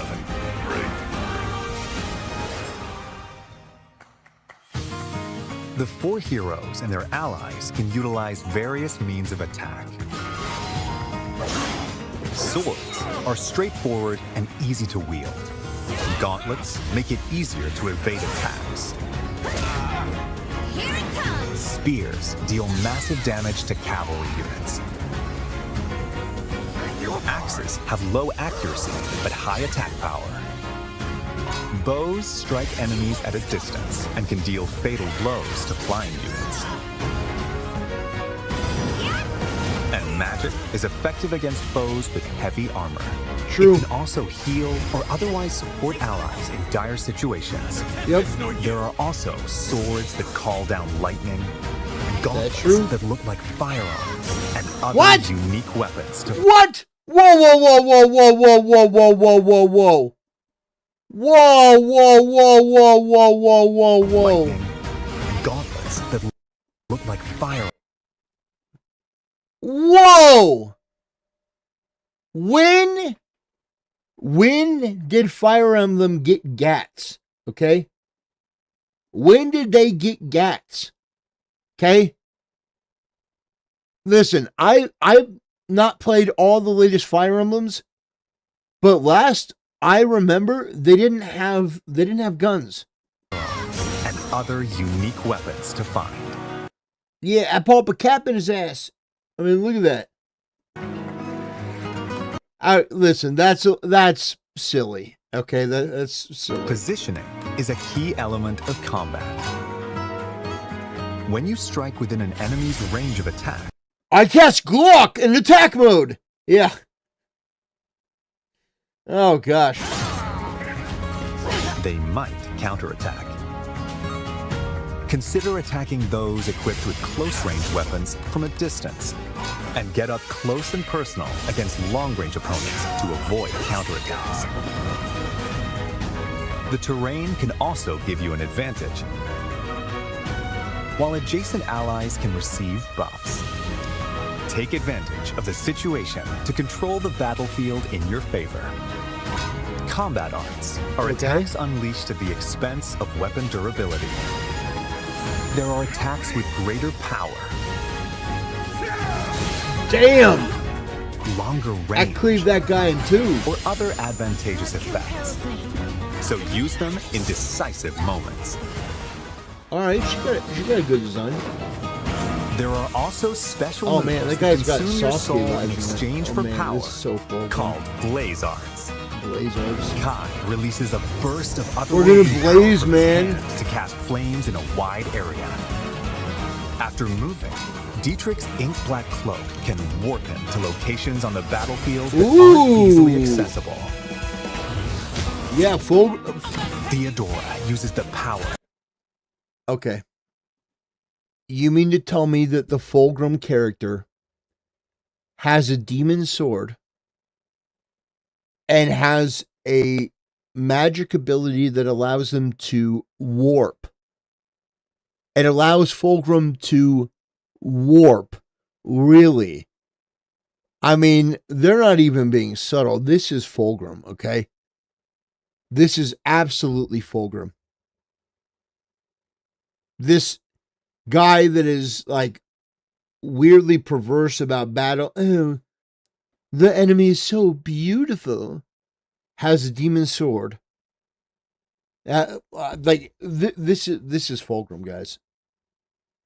Inherited from her ancestors to rend the earth and hurl it at foes. Lita plays her Vihuela to buff allies, summon a powerful monster, and more. These special moves can turn the tide of battle, but at the cost of the hero's health points. Additionally, if your allies fall in battle, I think I need a break. you can turn back time. After each move, you can rewind to any previous point in battle, so don't be afraid to rethink your strategy if things don't go as planned. Boo! Handicap mode? Are you kidding me? Back in my day, we had to save the game before we made a decision and then load the save. Come on. Where's the consequences? I can rewind and undo any mistake. Get out of here. Based on their class, such as Shido, who are skilled with swords, Bardingers, who fight on horseback, and bishops, who use white magic, a unit's abilities can change dramatically. The weapons they can wield and their range of movement also vary. Classes are divided into beginner, specialty, and advanced tiers. Beginner classes are the foundation. Gladiators excel in handling weapons. Diviners can wield magic. And Orneus riders can cover more ground. There are 5 beginner classes in all. Specialty classes have more specific abilities. Sig, if that's Armored true, we'll knights cover it boast right after ironclad this. defense with heavy armor. Wing soldiers can leap obstacles and cover long distances, while charioteers can strike multiple enemies in a straight line. There are over 10 to attain. Advanced classes are masters of their skills. Cataphracts have the mobility of horses with the defense of heavily armored units. The Guardians are skilled with both spears and white magic, plus other classes that possess a combination of strengths. You'll also find the overwhelmingly powerful Elephant Riders and other classes that fight while astride giant beasts. You defeat me? Between matches, you'll have time to get ready for what's to come. You'll receive some useful intel about your next opponent. So use this information while exploring Daxian, or venturing off to improve your team's prowess in battle. The time is yours to spend. So delicious. Let's look at some of the things you can do in Daxian. I mean, the Arena Plaza is where you can receive additional training once per week in the time between matches. So this really is As your just a skills Coliseum improve, you'll simulator. learn It's new very moves to use interesting. in battle and be able to wield increasingly stronger weapons. On match days, The you stakes can watch seem battles really between low. other I wonder participants how they're unfold going to try to research your opponents. keep people attacking. At the shopping arcade, you'll purchase weapons and tools, or enhance your weapons using materials you've collected.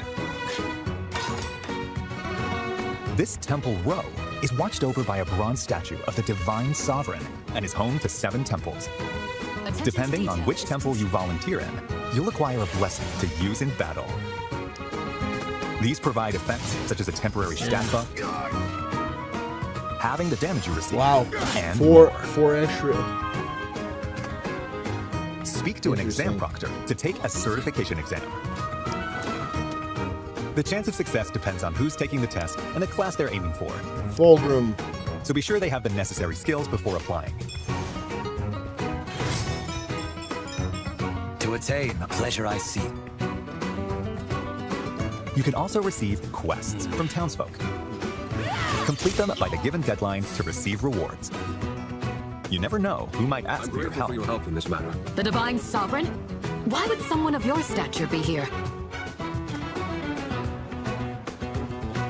Okay. You can also recruit powerful warriors you meet in Daxian.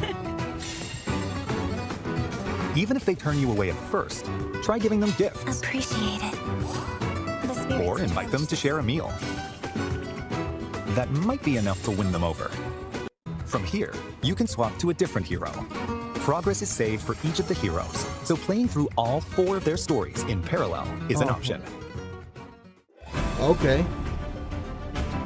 When you venture outside of Daxian, you can explore areas across the continent. Okay, so there's Time more passes than just... every time you move, so plan your expeditions carefully. Visit towns to purchase local wares, Anything you'd like? or gather information that could be useful on your adventure. Travel with your allies to improve everyone's abilities in battle. Interesting. So there's travel outside of the world. Outside of the main. Earn experience points by felling your foes.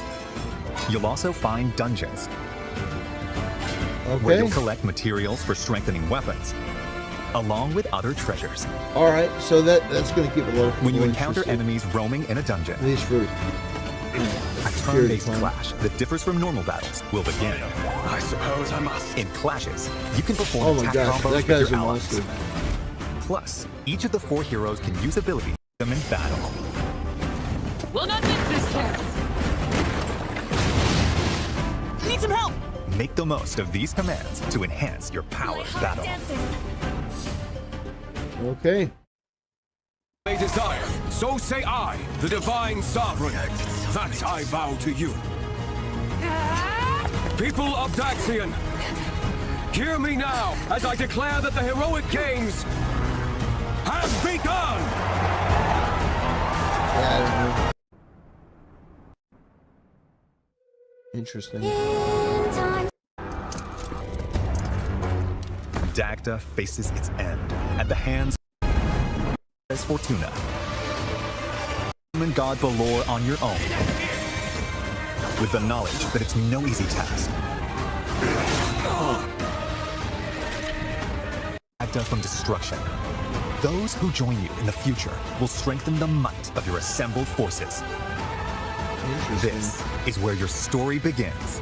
The end of the world at the hands of the demon god. Which path will you walk? The rest is up to you. Oh, I Fire remember. Emblem Fortune's Weave launches September Used to be 17th smaller. only on the Nintendo Switch 2 system. Pre-orders are available now on Nintendo eShop. The Fire Emblem Fortune's Weave Dagden Collection, which includes a 150-page art book, 12 character art cards, and more will be available the same day. Plus, more Fire Emblem content will be available following this presentation. Okay. Music. And... Nintendo Music, a service that lets you listen to Nintendo game music anytime, anywhere, will be updated with certain tracks from this game, including the main theme, later today. Additionally, the Nintendo Today Smart Device app, which brings you daily updates from Nintendo, will receive a new Fire Emblem theme beginning tomorrow. The app will also feature new information about Fire Emblem Fortune's Weave leading up to launch. There will also be a new Ask the Developer article, in which developers share their thoughts about... Okay, yeah, I will say it looks interesting. Is this really for me? Is this really the game that I'm going to end up buying? Probably not. Maybe when it goes on sale. I don't know. It depends on how much it is. Yeah, I would play Fulgrim's character. You know, I know his name's not Fulgrim, but he's Fulgrim. Yeah, interesting. Very interesting. Yeah, I don't know. I'm probably not going to buy it, but at least it's something for the Fire Emblem fans. I think the main characters look relatively weak. I think they do. I liked Lynn. I liked Eliwood. I liked Hector. Those were really strong characters. This just doesn't seem like it. But who knows? Maybe they'll be really, really good. Maybe they'll be excellently written. I don't know. I'm not 100% sold on this. And I think this is probably going to be like a $60 game, $70 game. I wouldn't buy it. Anyway, that's my take on it. Thanks for watching. See you next time. All right. Let's upload it. Doyle in chat says Doyle is gay. Doyle, are you gay? I mean, it's kind of gross. It's a gross thing to admit that, you know, that you like men. That's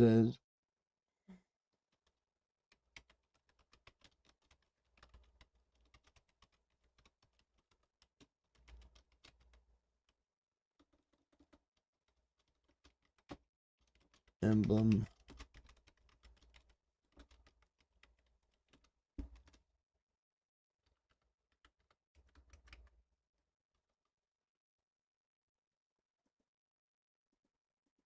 Okay. Now, let me see about this potential Trump assassination.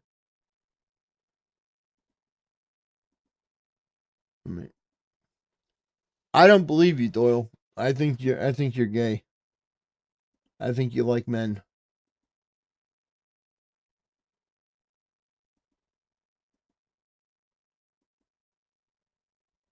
Let's see.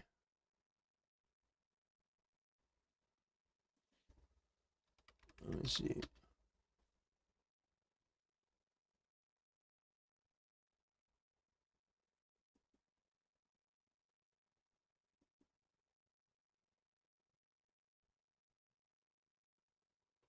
Let's see.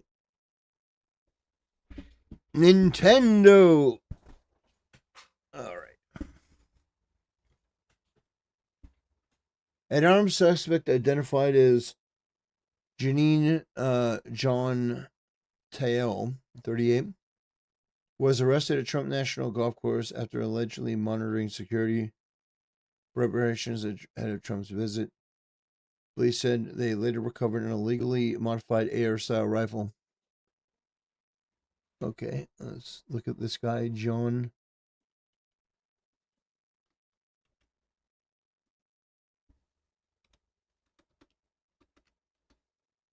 Okay.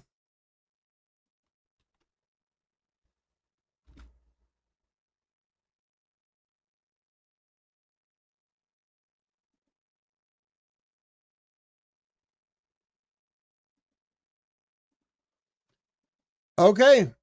So what I'm going to do is I'm going to end stream and start up another stream about this topic specifically. So we're going to do a special coverage on this. So I hope you guys will yeah, we're going to talk about it.